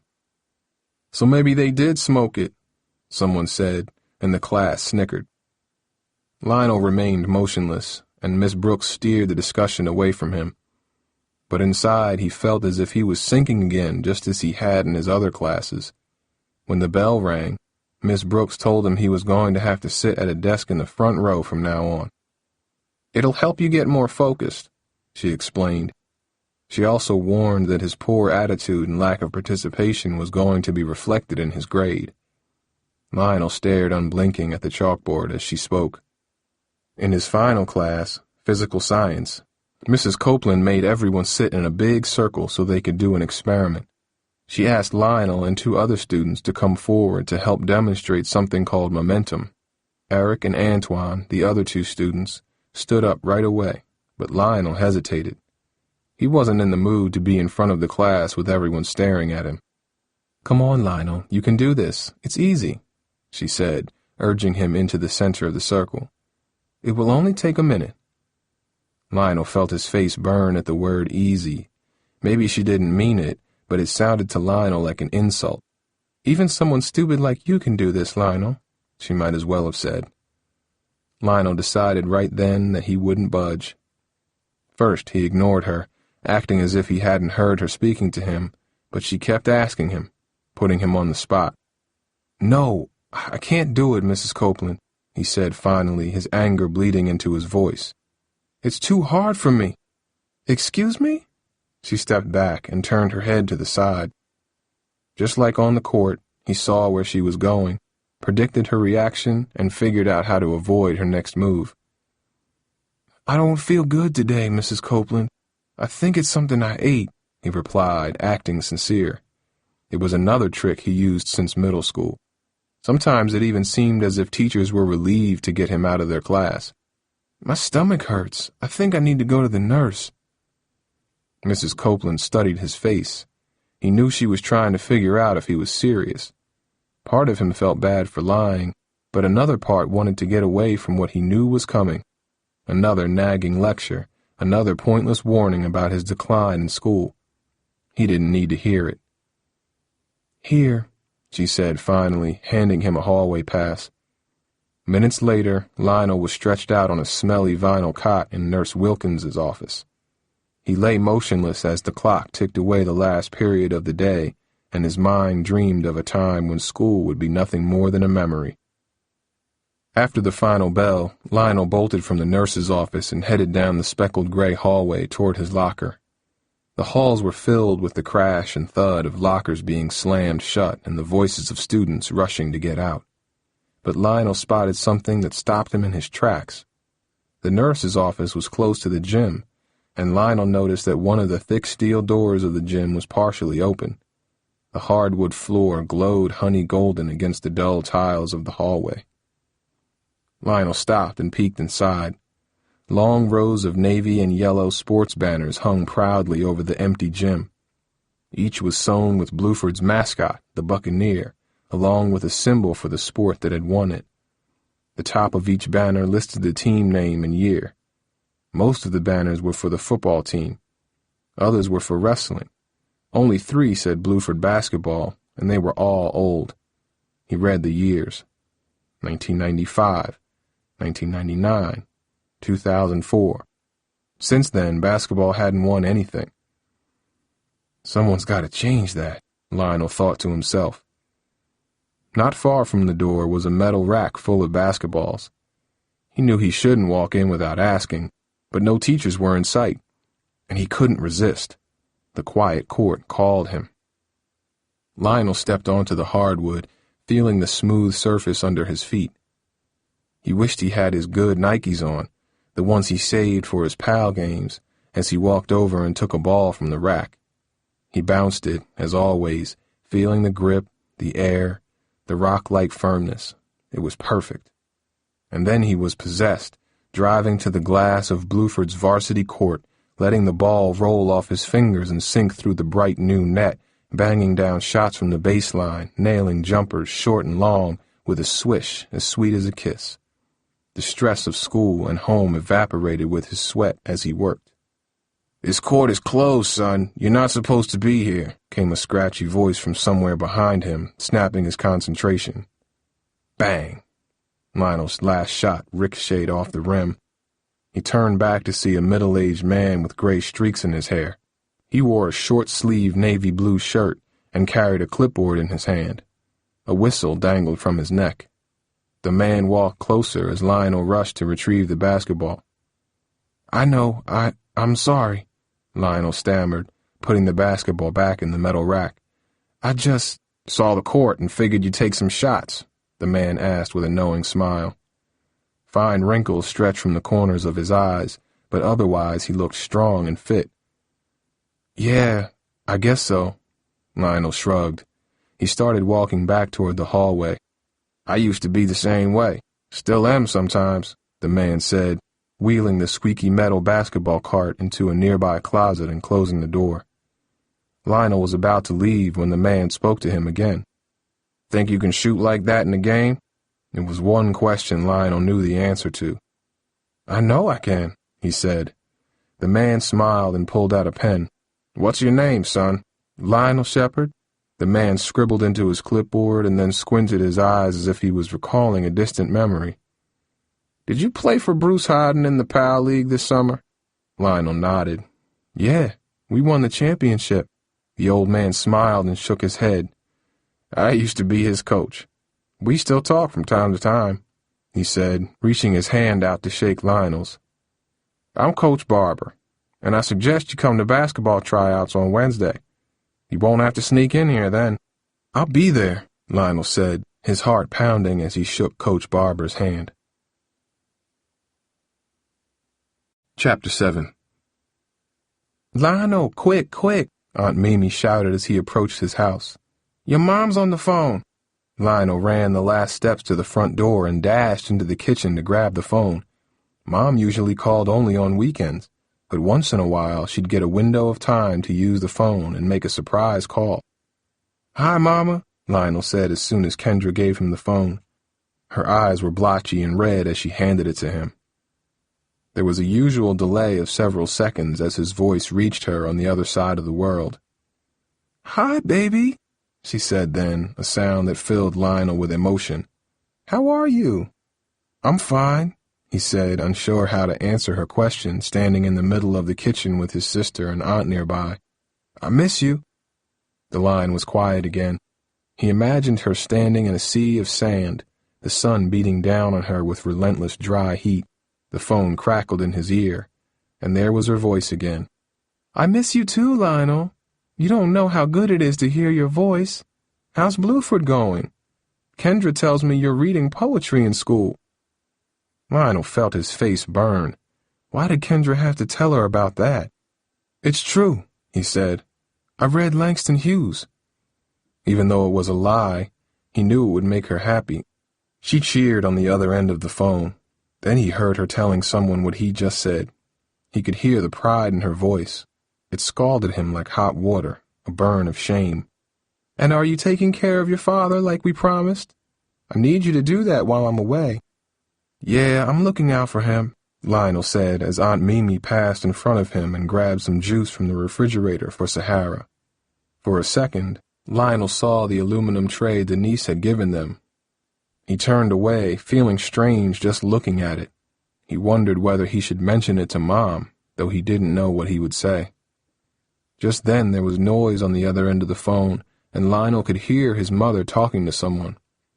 Baby, I have to go, but I just want to tell you how good it is to hear your voice. Sometimes it's the only thing that keeps me going over here, she said, pausing for a second. I can't wait to get back home and see you all again. Lionel felt a tightness in his throat and his eyes getting moist. He turned so no one could see his face. Me too, Mama, he said, leaning into the wall, wishing somehow he could just reach through the phone and hug her. Be safe. She said goodbye then. Lionel said it too, but the phone clicked and went dead before he could finish the words. She was gone. That night at dinner, Lionel asked Aunt Mimi the question that had been on the tip of his tongue since Sunday afternoon. They were eating dinner, and Dad was away until Friday with a delivery. Do you know Denise? Aunt Mimi was cutting up a potato for Sahara, who sat in her high chair next to Lionel. Kendra was on the opposite side of the table. Not really. I spoke to her on the phone once or twice, that's all, she said quickly. She calls here? Lionel asked, nearly dropping his fork at the news. Why hadn't anyone told him? Yeah, so? Lots of people call here while you're at school, she said, watching as Sahara scooped some of the potato into her mouth. She seems nice. What's she want? Lionel, I didn't ask her a million questions, his aunt explained, her brow wrinkling the way it always did when she got annoyed. She asked for your father, that's all. Why? What's your problem? I ain't got no problem, he huffed, careful to hide his thoughts. Aunt Mimi hadn't seen how Dad acted when Denise visited. If she had, Lionel figured she'd be as alarmed as he was. But don't you think it's strange that she's bringing us food? It ain't like we're starving. She's probably just being friendly, that's all. Nothing wrong with that, his aunt added. Besides, I know one thing about her. She makes a mean macaroni and cheese. Lionel got up from the table then, not even finishing his dinner. He didn't want to argue with Aunt Mimi or worry his sister, but in his mind he could still see the way Dad looked at Denise, as if she was a secret he needed to hide. Why? He raced into his room and crashed on the bed, staring at his Lakers poster overhead, his mind spinning with confusion. A few minutes later, he heard a knock at his door. It was Kendra. What's up? He said. I don't know. You're making me think something's wrong. Why were you asking so many questions? He could see she was worried. The last time she'd come to his room looking worried was when gunshots went off in the middle of the night up the street and Dad was away. Just don't worry about it, Kendra. We was just talking, that's all, he said, trying to calm her. I mean, what's the big deal if they talk or go out once in a while? She asked. Go out? Kendra nodded and admitted that she'd heard Dad talking on the phone and agreeing to meet Denise one Friday night 2 weeks ago. Lionel was stunned, his heart pounding at the news. Why didn't you tell me? I don't know, she said, shaking her head. I guess I didn't want to think about it. They're probably just friends, right? Kendra asked. Lionel could hear her question hang in the air. She wanted him to reassure her, to tell her not to worry. Yeah, probably. I'm sure that's what it is, he said. It was the best he could do, and it seemed to work. After a few seconds, she sighed and left, leaving Lionel with a splitting headache. He hoped he was wrong about Dad, but his gut wouldn't let him believe it. Dad going out without telling them, being late every Friday, and acting so strangely when Denise was at the door. It all pointed to one conclusion. Denise was more than a friend. Their family was coming apart, with Mom thousands of miles away. Lionel leaned back on his mattress and gazed up at the poster hanging over his bed, a black and white snapshot of a dunk. His NBA dream. It was his only answer to the storm in his mind, his fears about Dad, and his growing troubles at school. He thought of the assignment Mrs. Henley would be collecting in 2 days. There was no way he could write an essay that would pass in her class. Unless he was copying someone else's work, his writing was filled with more spelling mistakes than anything else. And 4 pages? How could he possibly write that much about anything? Too stupid for school, the old voices mocked him. But school was stupid too. Who cared about algebra and momentum and papyrus? Why did any of that matter? And yet there was that moment in English class he could not escape. It repeated in his head like a song he didn't want to remember. Excellent, Lionel. You read that beautifully. That instant, he connected with the words in a book, a poem about how dreams die or explode when they go unfulfilled. In that moment, school made sense, like a shot arcing through the hoop. In that moment, he belonged in class with Malika and everyone else. Lionel reached under his bed and grabbed one of the dusty notebooks Aunt Mimi bought him at the start of the school year. He turned to the first page and drew a basketball banner just like the ones hanging in the Bluford High School gym. He took his time to get the seams just right as his eyes began to get heavy. Lionel's dream, he wrote underneath the picture just before he drifted off to sleep. He was alone on the darkened court then. The Bluford gym was black except for a single spotlight that beamed down over a basket in front of him. The ball was in his hands, and he knew what he had to do. It was his turn to dunk. He prepared his approach, dribbling around to get his feet set just right, and then he ran forward. 3 big steps. The takeoff. His vertical was better than ever. He rose and rose until his head was well over the rim and he could see the glass in front of him. Only it was a mirror. His reflection was inside it, moving in slow motion. But it wasn't alone. Surrounding him in the darkness of the mirror were faces staring back at him. Dad, Russell, Miss Walker, Jamar. And there were other figures in the background trying to muscle out of the glass, but they were stuck. Faceless, shadowy ghosts. Using all his strength, he slammed the ball through the hoop, a thunderous dunk. Crack. He was falling then, but something was terribly wrong. He thought the glass behind the rim had shattered. Instead, it was him. He had been in the glass and destroyed himself. Pieces were crashing down everywhere, broken bits of the world he knew, and he fell with them and in them, watching as his own legs exploded into jagged shards on the concrete.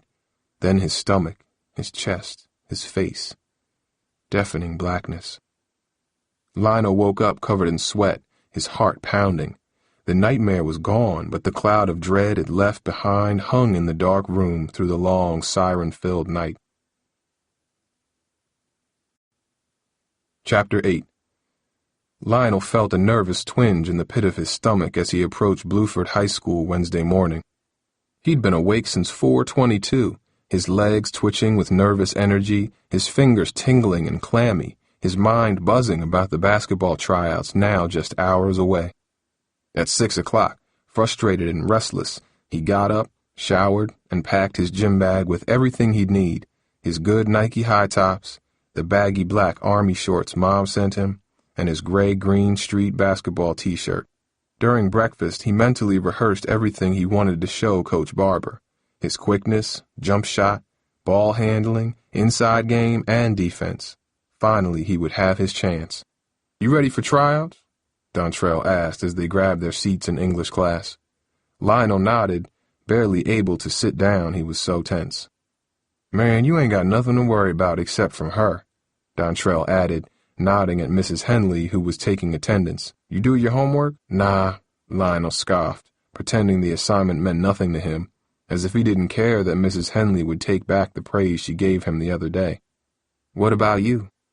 "Yeah, I wrote what it's like when you don't believe in no American dream, kind of like that poem you read," Dontrell said, pulling several crumpled sheets of paper out of his notebook. They were covered in his messy handwriting, complete with scribbles. "She probably gonna fail me, though." Staring at Dontrell's pages, Lionel felt a stab of jealousy. It was as if he was forced to watch from the bench when he should be in the game. For once, he wished he had something to hand in, something to prove he understood what they'd been doing in class, something to make Mrs. Henley say "excellent" again, but that was impossible. All he had was a drawing that everyone would laugh at if they saw it. His frustration grew and spread like a rash. "Man, who you trying to be, Trell?" he said with a smirk. "What you mean?" Dontrell looked puzzled. Lionel knew he should just shut up, but his bitterness was like a poison, bubbling in his gut, spilling uncontrollably from his mouth.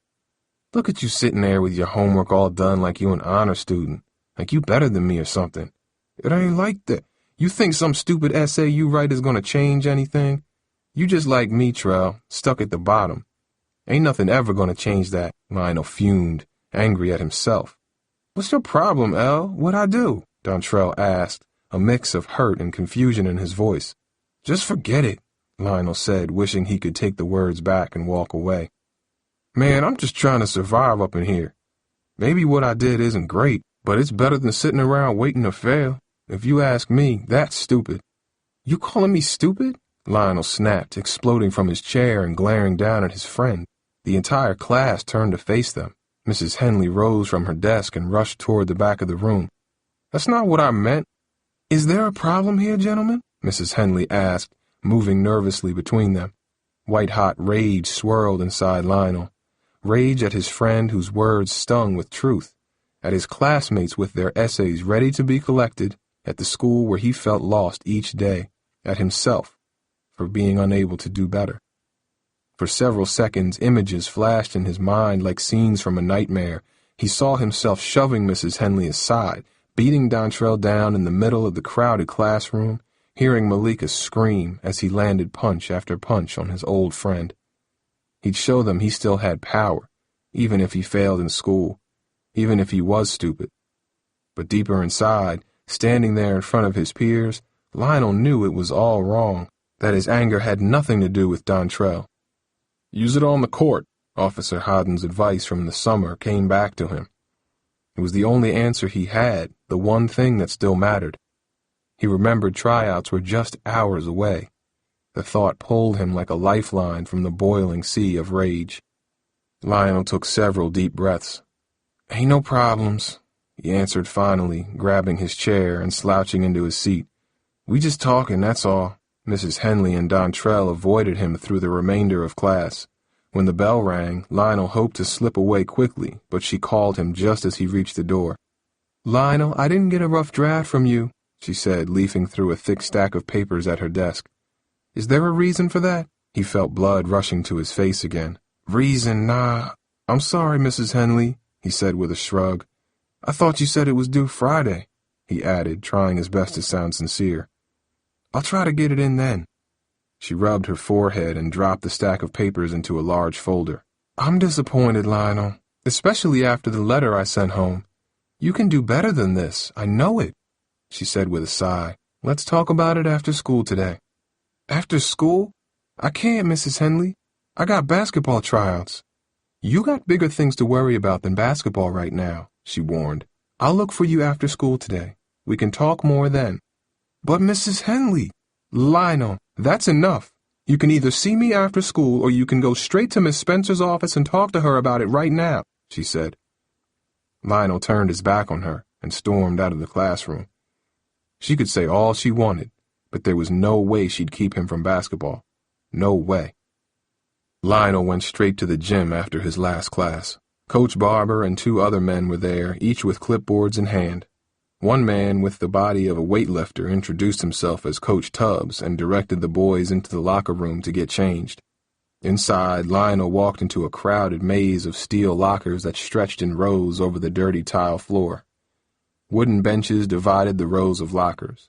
The air was a soupy mix of sweat, foot odor, and deodorant spray. Man, which one of you forgot to take a shower? One boy complained. That's nasty, another said. Someone open a window up in here. Others were quiet and nervous as they changed, not saying a word to anyone, lost in their private thoughts. Lionel threw on the clothes he brought from home, eager to get onto the court. You played on Green Street? Said a kid 2 inches taller than Lionel. He eyed Lionel's shirt and then his face. Hey, ain't you the one who played Steve Morris last week? Yeah, that's me, Lionel replied. Cool. My cousin played for Tanner Street this summer. He wasn't too happy 'cause of you, he said with a nod. My name's Keith. What's up? I'm Lionel, he said, bumping fists as they walked out onto the court. Lionel noticed a handful of students had come to watch. One of them was Tasha, who was perched on the lowest row of the bleachers closest to the courts. Lionel could see the bluish glow of her cell phone in her hands. Next to her sat Cooper and Desmond. Just behind them was Malika. She'd come to watch him. An extra jolt of adrenaline shot through Lionel's chest. Up ahead, he spotted Steve Morris surrounded by a number of older kids Lionel didn't recognize. Hope y'all got your cameras today, Steve joked, bumping fists with the tallest kid Lionel had ever seen at Bluford, a muscular boy easily 6'6". He stood shoulders above everyone else. "Who's that?" Lionel asked Keith. "That's Ocam Jeffers. He's Bluford's center. Dude is no joke," Keith said. Suddenly the whistle blew, and Coach Barber was talking, welcoming them, asking them to show respect and good sportsmanship. "Not all of you will make the team today. Don't be discouraged. Even Michael Jordan failed to make the varsity team his first year. He learned from that and became the best player of all time," the coach continued. "But I'm making the team," Lionel thought. "What I want to see today is hustle, focus, effort. Now good luck." After making everyone stretch, the coaches split them into 2 groups. Then they started with practice drills. For the first one, each of the 2 groups lined up on opposite ends of the court and counted off so each player had a number. Lionel was number 9. Coach Barber then placed a single basketball on the ground at midcourt and yelled out a number.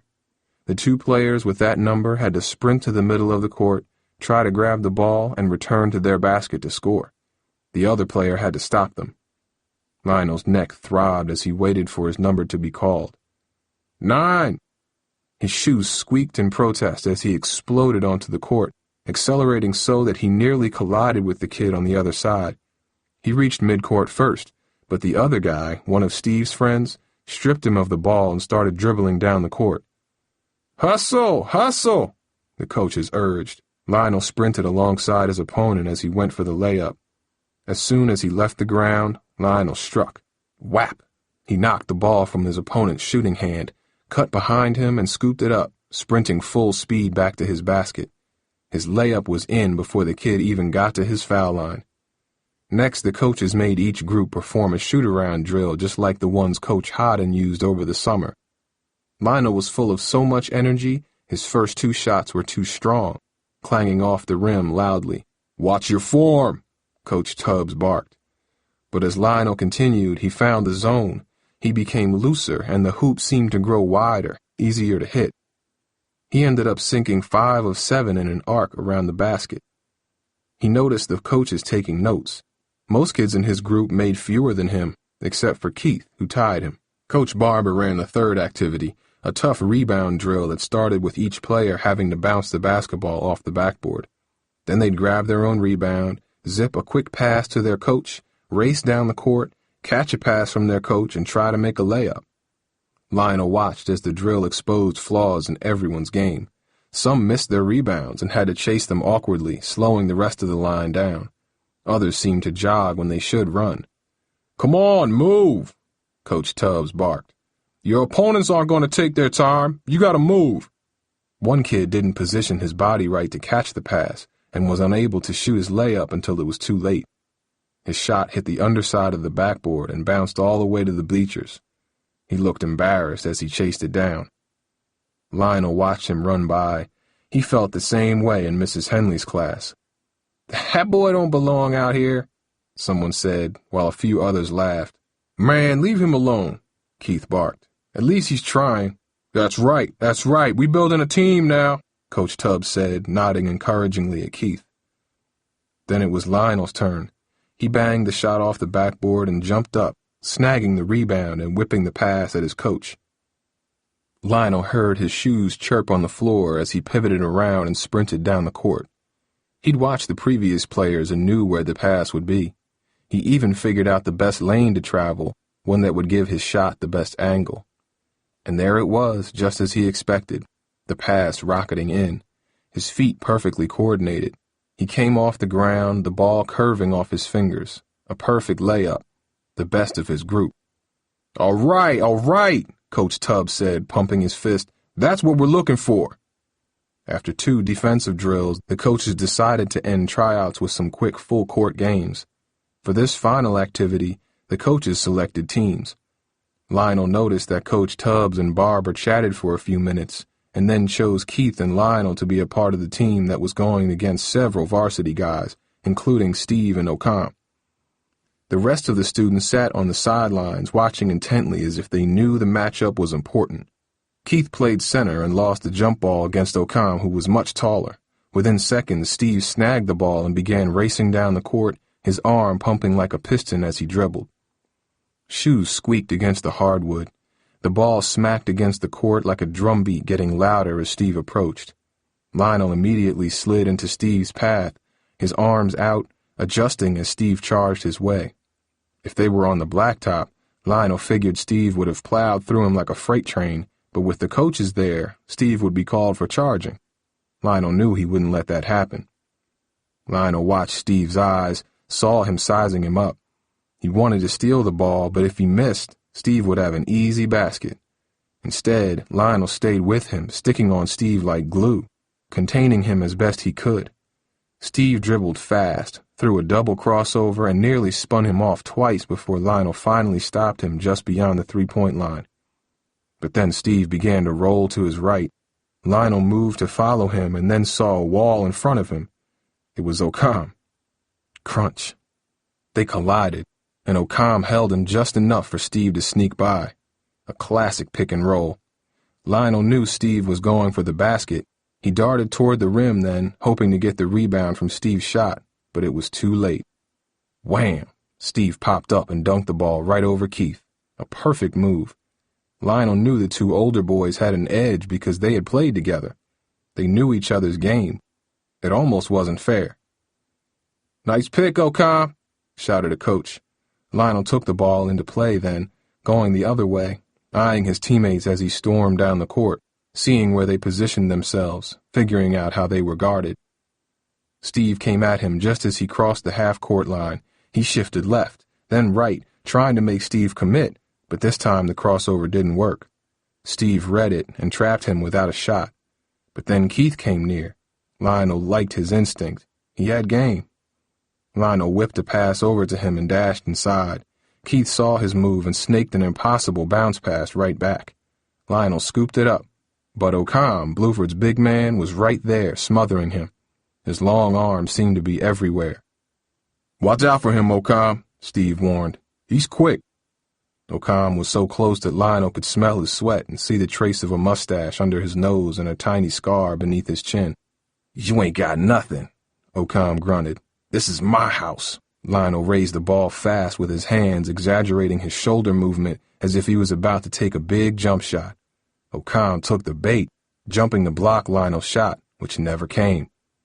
"Gotcha," Lionel thought, watching Ocam fall for his fake, opening his lane to the basket. And then it was all slow motion, like something out of a dream. The adrenaline surging, the anger at the past weeks transformed into power. Lionel's feet were moving, his pulse pounding, his body rising, his arm reaching higher than ever. Whoa!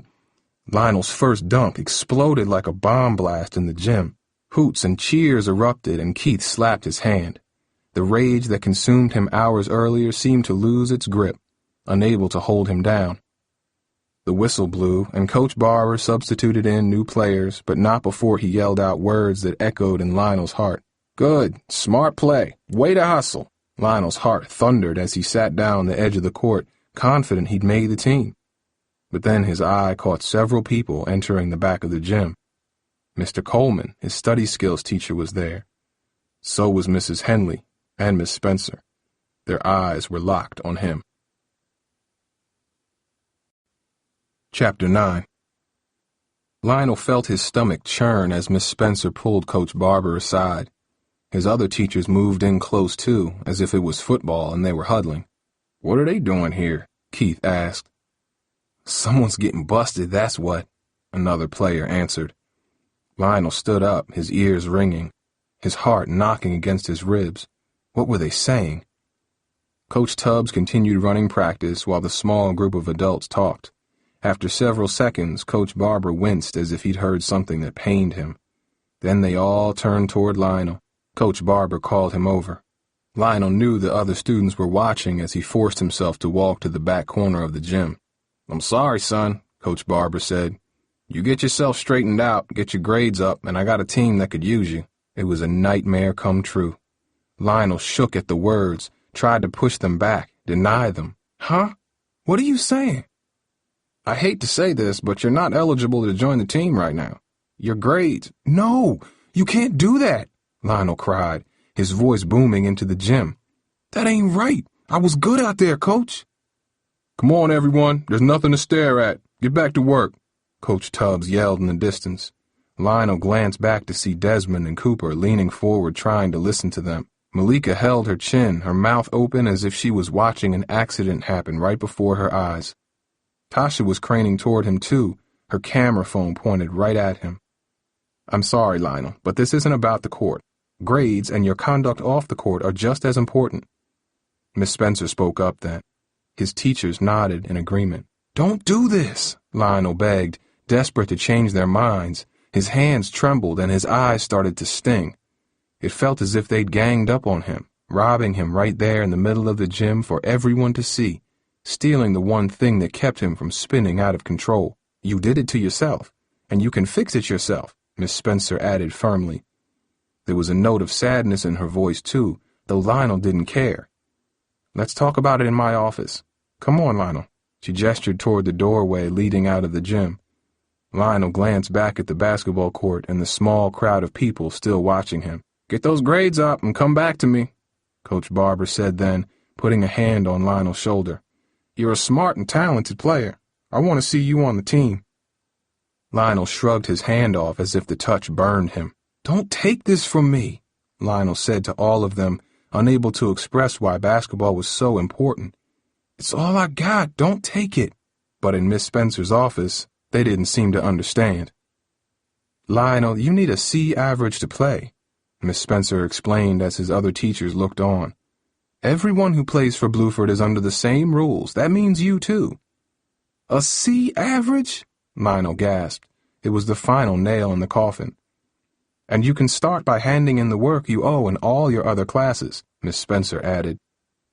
Lionel rose from his chair then, a cold numbness spreading into his chest. "I can't do the work," he said then, making eye contact with each of them one last time. "Do you understand that? I can't do it." "What do you mean?" Mrs. Henley asked, her voice changing as if she'd just discovered something new, but Lionel didn't answer. He opened the door and walked out. "Where are you going?"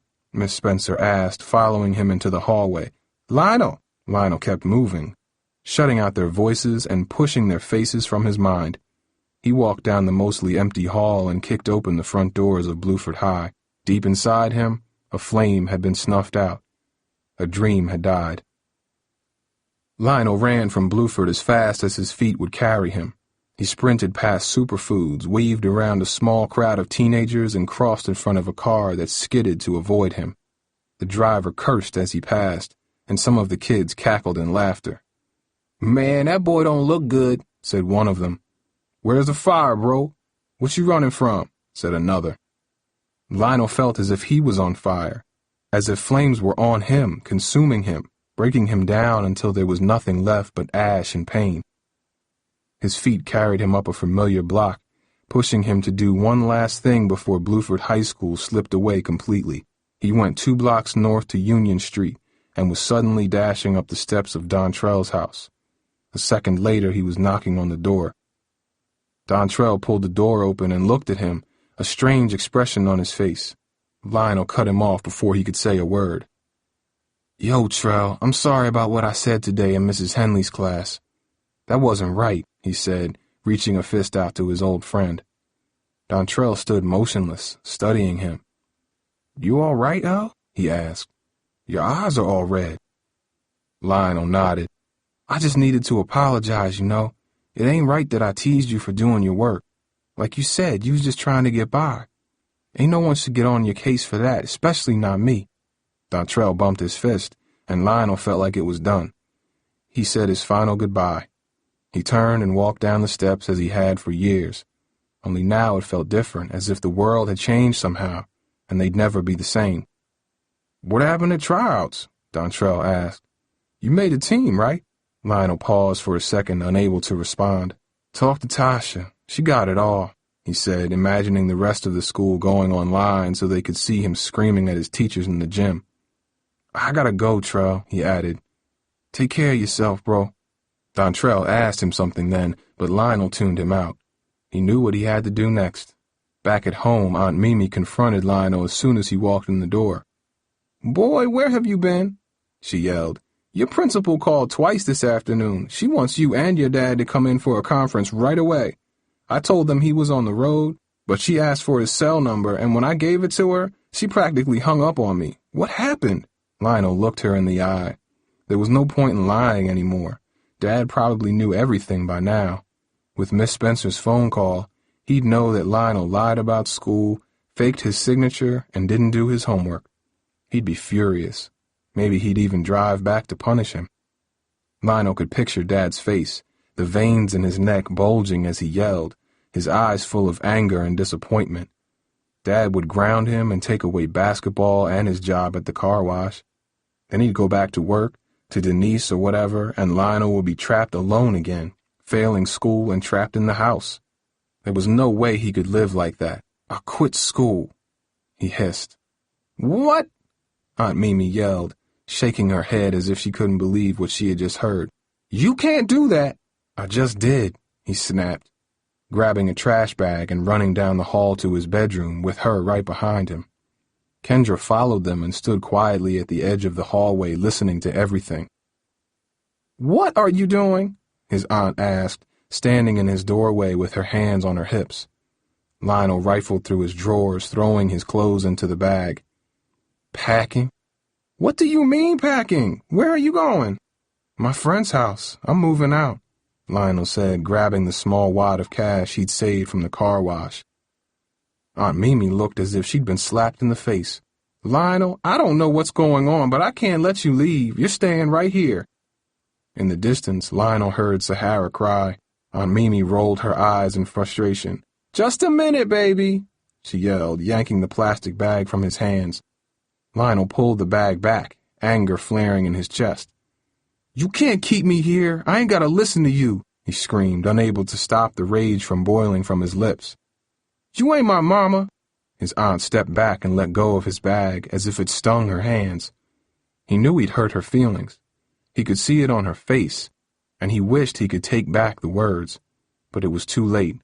"Don't you ever talk to me like that," she yelled. "I work too hard around here for that." Sahara's cries grew louder, and Aunt Mimi turned without a word and raced back down the hallway after her. For a second, the room was quiet. "Don't leave, Lionel," Kendra begged. Her voice felt like a knife digging into Lionel's stomach. "Please, I don't want you to go." Lionel forced himself to keep moving, stuffing his trash bag with the last of his belongings. "It ain't right," she continued.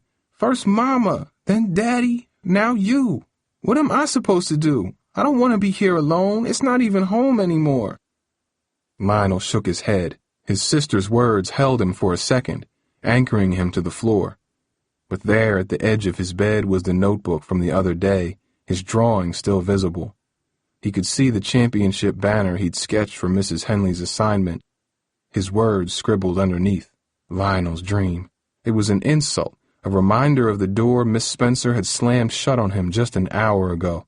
And yet it also pointed to what would happen if he stayed in the house. It would be more failure at school, more punishment too. No work, no basketball, not at Bluford or anywhere. And all the while, he'd know Dad was hiding Denise under his nose. It was as if the walls were a prison trying to close in on him. He had to escape. Lionel leaned forward and put his arms around his little sister. She sobbed quietly, and he knew she'd figured out what was happening next. "I'm sorry, but I gotta do this," he said then, hugging her tight. "You'll be all right, and if you ever need me, I'll be at Jamar's house on 43rd Street. He works with me at the car wash." Without another word, he ran down the hallway and out the front door. Miss Walker was sweeping her stoop and watched as Lionel rushed from his house carrying his bag. "Where are you going in such a hurry?" Lionel didn't even look at her, but a voice behind him answered her question. "He's quitting school and running away, that's what he's doing." His aunt had followed him out, holding Sahara in her arms. "Quitting school?" Miss Walker barked. "Boy, you got any sense in that brain of yours?" Lionel ignored her. He was about to pass her stoop when she came hurrying down her steps, nearly colliding with him. "Look at me when I'm talking to you," she commanded. Lionel was stunned. He'd never heard her speak to anyone this way. "You listen to me. If you quit school, you'll throw everything away. All that your mother and father been fighting for all these years," she said. "Miss Walker, you don't understand." "What don't I understand? I've been walking this earth a lot longer than you. And I'll tell you something. You quit now, and it ain't gonna get easier. How you gonna get a good job without an education, huh? Who's going to hire you? Lionel shrugged. He wasn't thinking about a job or tomorrow. He just wanted her to stop so he could leave Cypress Street once and for all. But she kept on going, getting louder each second. You'll just be another kid with no skills, no idea who he is or how much he's missing out on. How are you going to get far like that?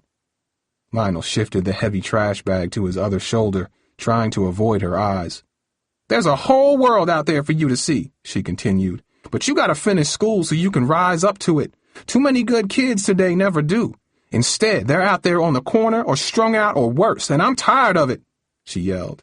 You're better than that, you hear me?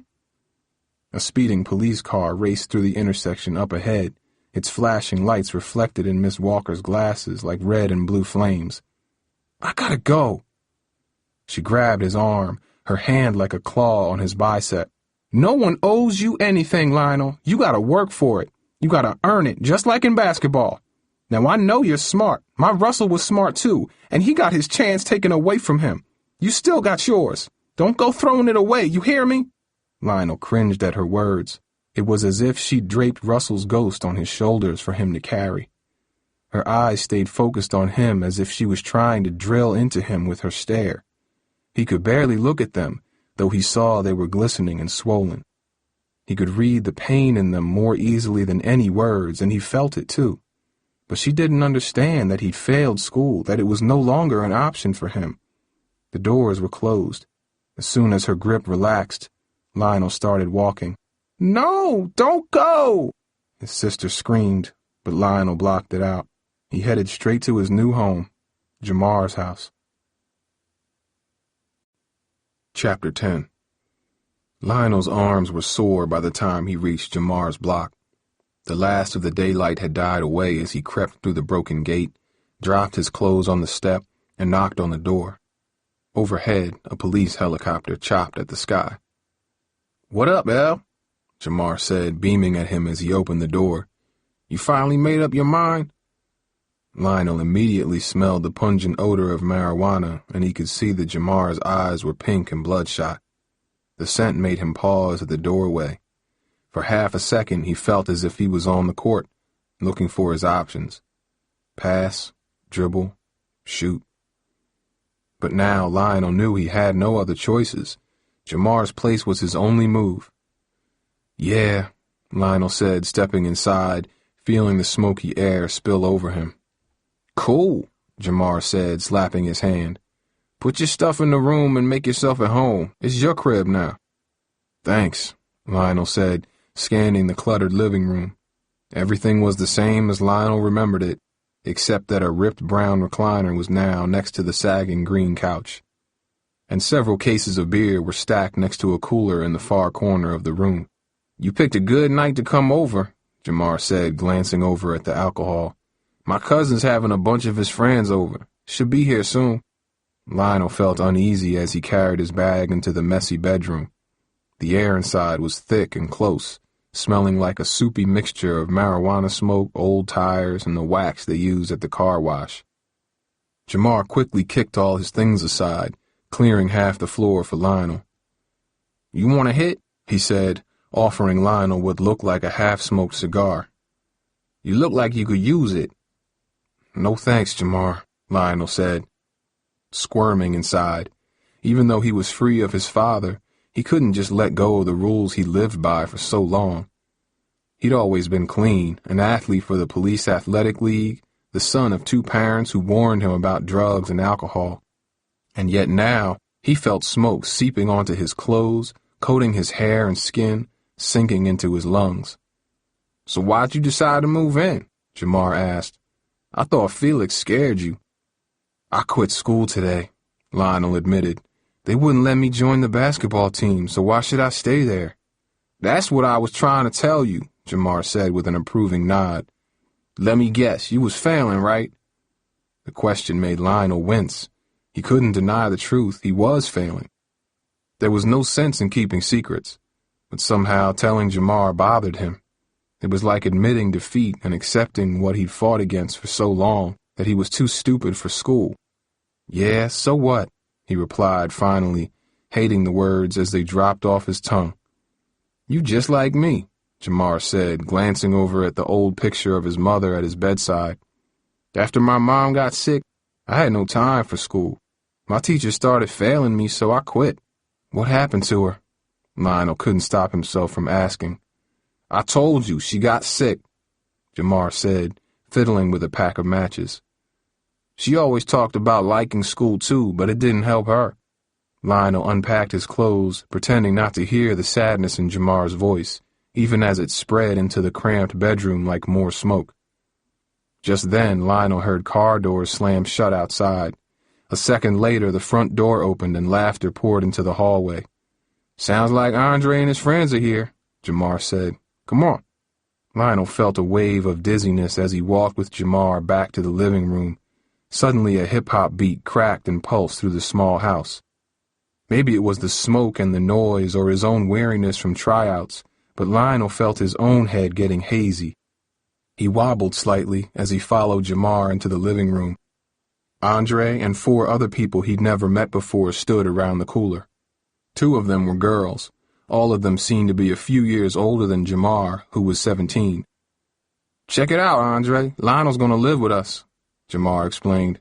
You got rent money? Andre asked as 3 more people came in the front door.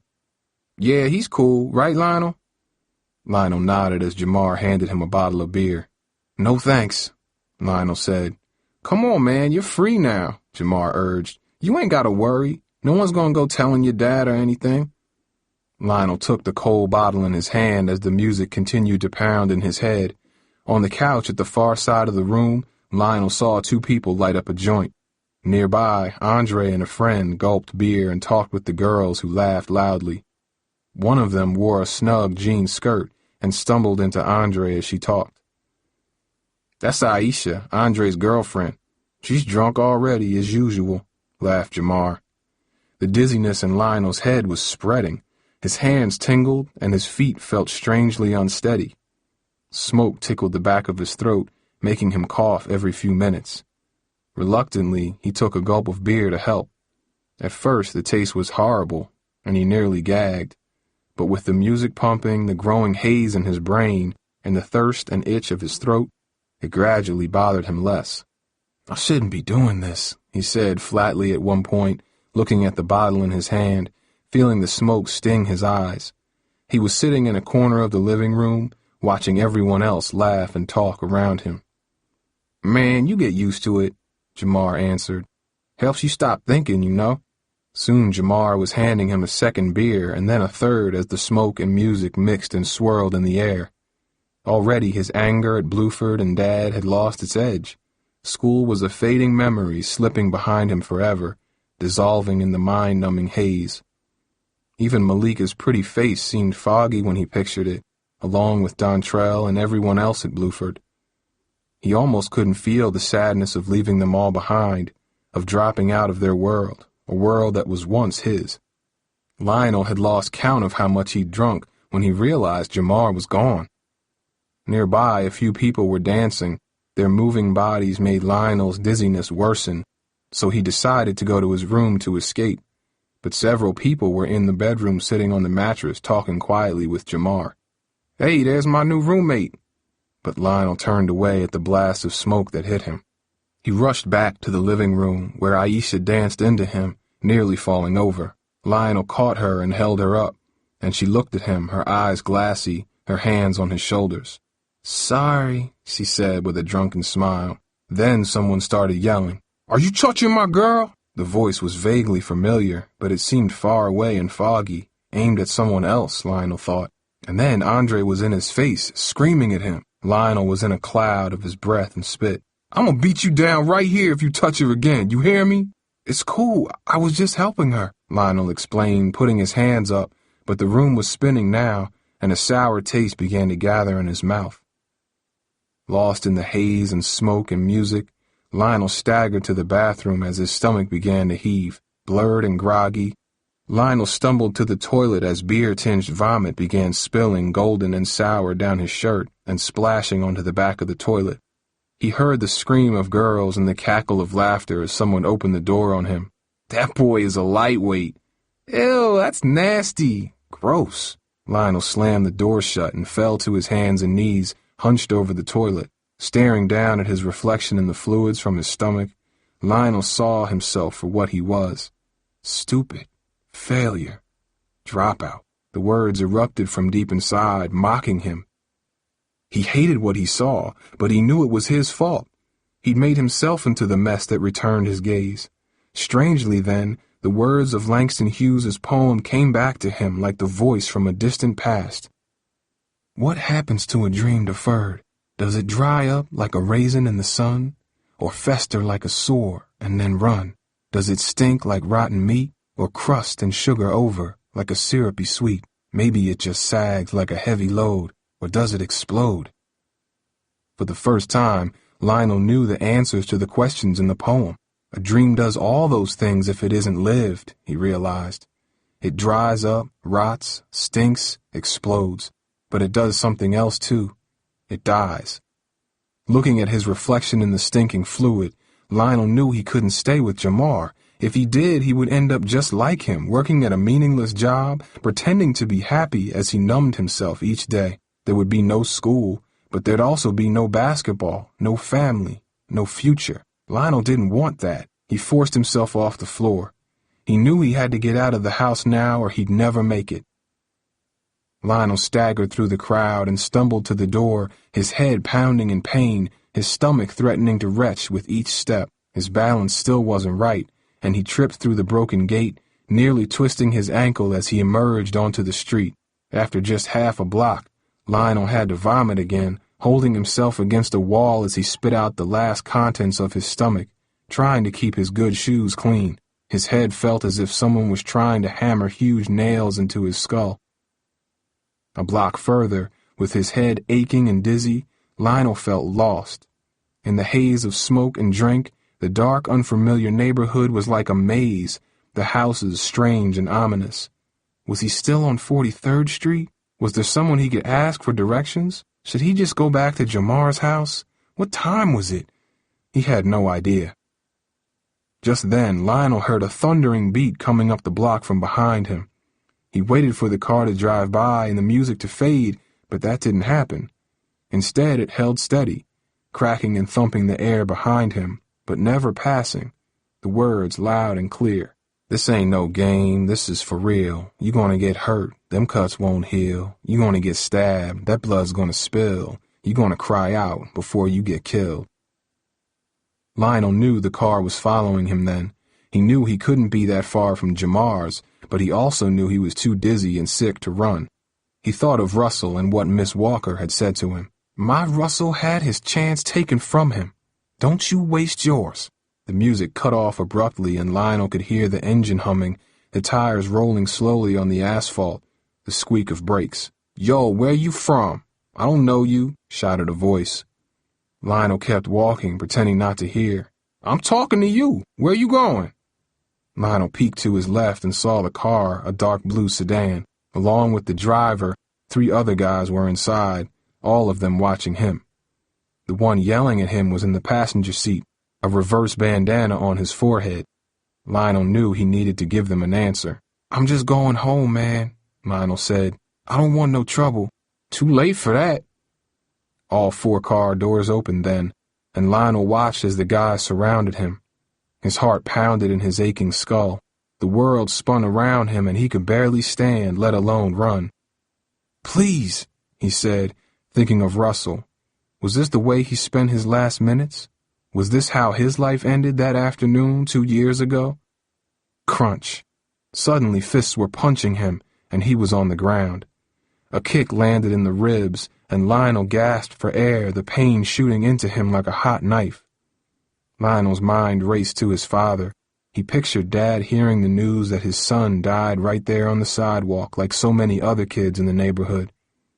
I'm sorry, Dad, Lionel thought. I never wanted it to end up like this. Lionel felt hands yank from his pocket the money he'd grabbed earlier. Then his expensive Nikes were pulled off as he rolled on the ground in pain. You stupid to walk out here like this, hissed one of the guys standing over him.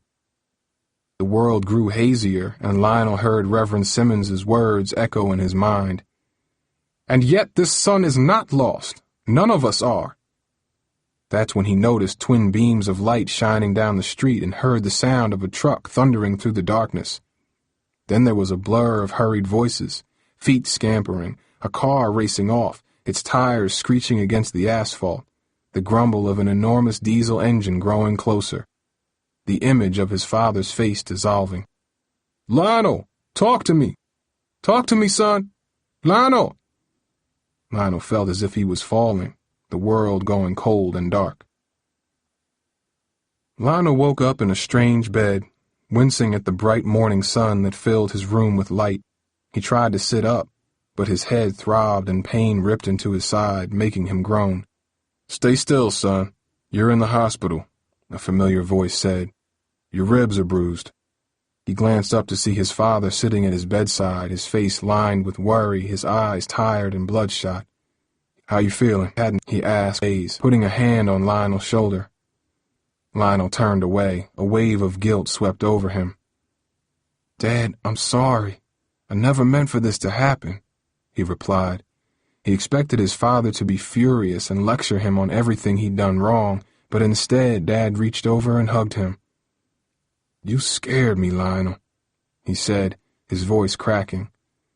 "Thank God your principal called and your sister knew where you were. I don't know what I'd do if something happened to you." Lionel cringed. Dad's voice made him feel even more dishonest. He needed to tell his father the truth, but the words stuck in his throat. He felt like a blister about to burst. "Dad, I got problems," he said finally. "I ain't been telling you 'cause I knew you'd get mad, but I don't know what to do." The words erupted from him then. He described everything that had happened at Bluford, the forged letter, even the events at Jamar's and his decision to quit school. "I messed up, Dad. I'm sorry. I just didn't want you to know. I'm the dumbest kid in my class," he admitted, certain his father would punish him. "You're not dumb, Lionel," Dad snapped. "I don't want to ever hear you say that. You're smart, too smart sometimes from what your principal told me today, but you need some extra work on your reading skills." "I know something about that," Dad said. "Huh? I never graduated high school," Dad declared. Lionel turned so quickly his ribs hurt. "You serious?" "That's right. I was a little older than you when I got tired of people making fun of me in school, calling me slow or whatever. So one day I quit. It was the biggest mistake of my life. Your mom and I kept it a secret because we didn't want you following in my footsteps. Why else you think I'm always on your case? I don't want you to have to come up like me, working like a dog and needing every cent just to get by. If I had a better job, maybe your mama would be here with us instead of overseas right now," he said bitterly. Lionel's head was spinning, but Dad kept talking, the most they'd spoken in years. "I'm trying to fix my mistake by getting my GED. I started studying about a month ago so I can get a promotion and be home more for you and your sister. If I pass all my tests, I'll have my high school diploma in about 6 weeks. That's why I've been away so much lately, all because I dropped out." Lionel heard everything Dad said, but one phrase stuck in his mind. Away so much lately. Ever since he talked to Kendra, Lionel had his own ideas where Dad was each week. Suddenly the question was racing off his tongue. "What about Denise?" Lionel blurted. "You still got time to see her?" His father winced and shook his head. "I have to see her, Lionel. She's my tutor. One of your mom's army people put us in touch. I see her every Friday. She's been helping me work on my skills, just like you gotta work on yours. I didn't tell you 'cause I was embarrassed. But after talking with Mrs. Henley and Miss Spencer, I knew you needed to hear the truth from me." "Your tutor?" Lionel's jaw dropped as Dad's words sunk in. Part of him was relieved to hear the truth, but another part was angry that he'd hidden it for so long. "You should have told us." "You're right, Lionel," Dad agreed. "But I didn't want you to know I was getting help. You see, you and me, we're the same. Except you got a choice to do things right the first time around, and you're better at basketball than I ever was." "Yeah, well that don't matter 'cause they won't let me play." "Listen to me. Miss Spencer and I got to talking," Dad explained. She told me about a bunch of programs at Bluford to help with school. You do your work, and you'll get on that basketball team. But you gotta come home and get back in school first, you hear me? Lionel struggled to grasp what he'd just learned. It was as if the world was shifting somehow. Doors that had been shut against him were now ready to be opened again. I don't know if I can do it, Dad, Lionel admitted. I ain't never been good at school. You were never able to dunk before neither, right? But you can now, Dad said. Lionel smiled. His dad had a point, one Lionel would cling to in the months ahead. Just then, a nurse stepped into the room and looked at the chart at Lionel's feet. How we doing this morning? She asked, inspecting his bandages and his eyes. We're good, Lionel said, glancing over at his father and thinking about the events of the past few weeks. He had been lost. He'd walked a downward spiral and barely escaped. He could feel the scars inside and out, and yet he was still standing. Bluford High School would still be an enormous challenge. Reading would intimidate him. Kids would tease him. Some might call him stupid or worse. But he had his father on his side, along with a few teachers and an old coach. Dontrell would have his back. Maybe Malika would too. Perhaps they'd even grow into something more. After everything that happened, Lionel wanted to find out. By some miracle, he'd been given something many people never got, a second shot. He planned to make it count. Several weeks later, on a Saturday morning, two players stepped onto a blacktop near Bluford High School. One was young and fast, explosively quick. The other was older, slower, and more cautious, but with a decent outside shot. They joked and laughed as much as they played, and for the hour they were on the court, people gave them space, recognizing that they were part of the most sacred team of all, family.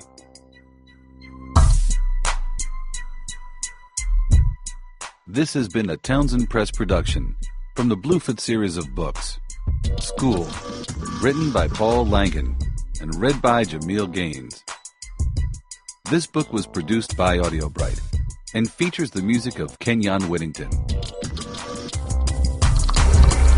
For more information, visit our website at townsendpress.com.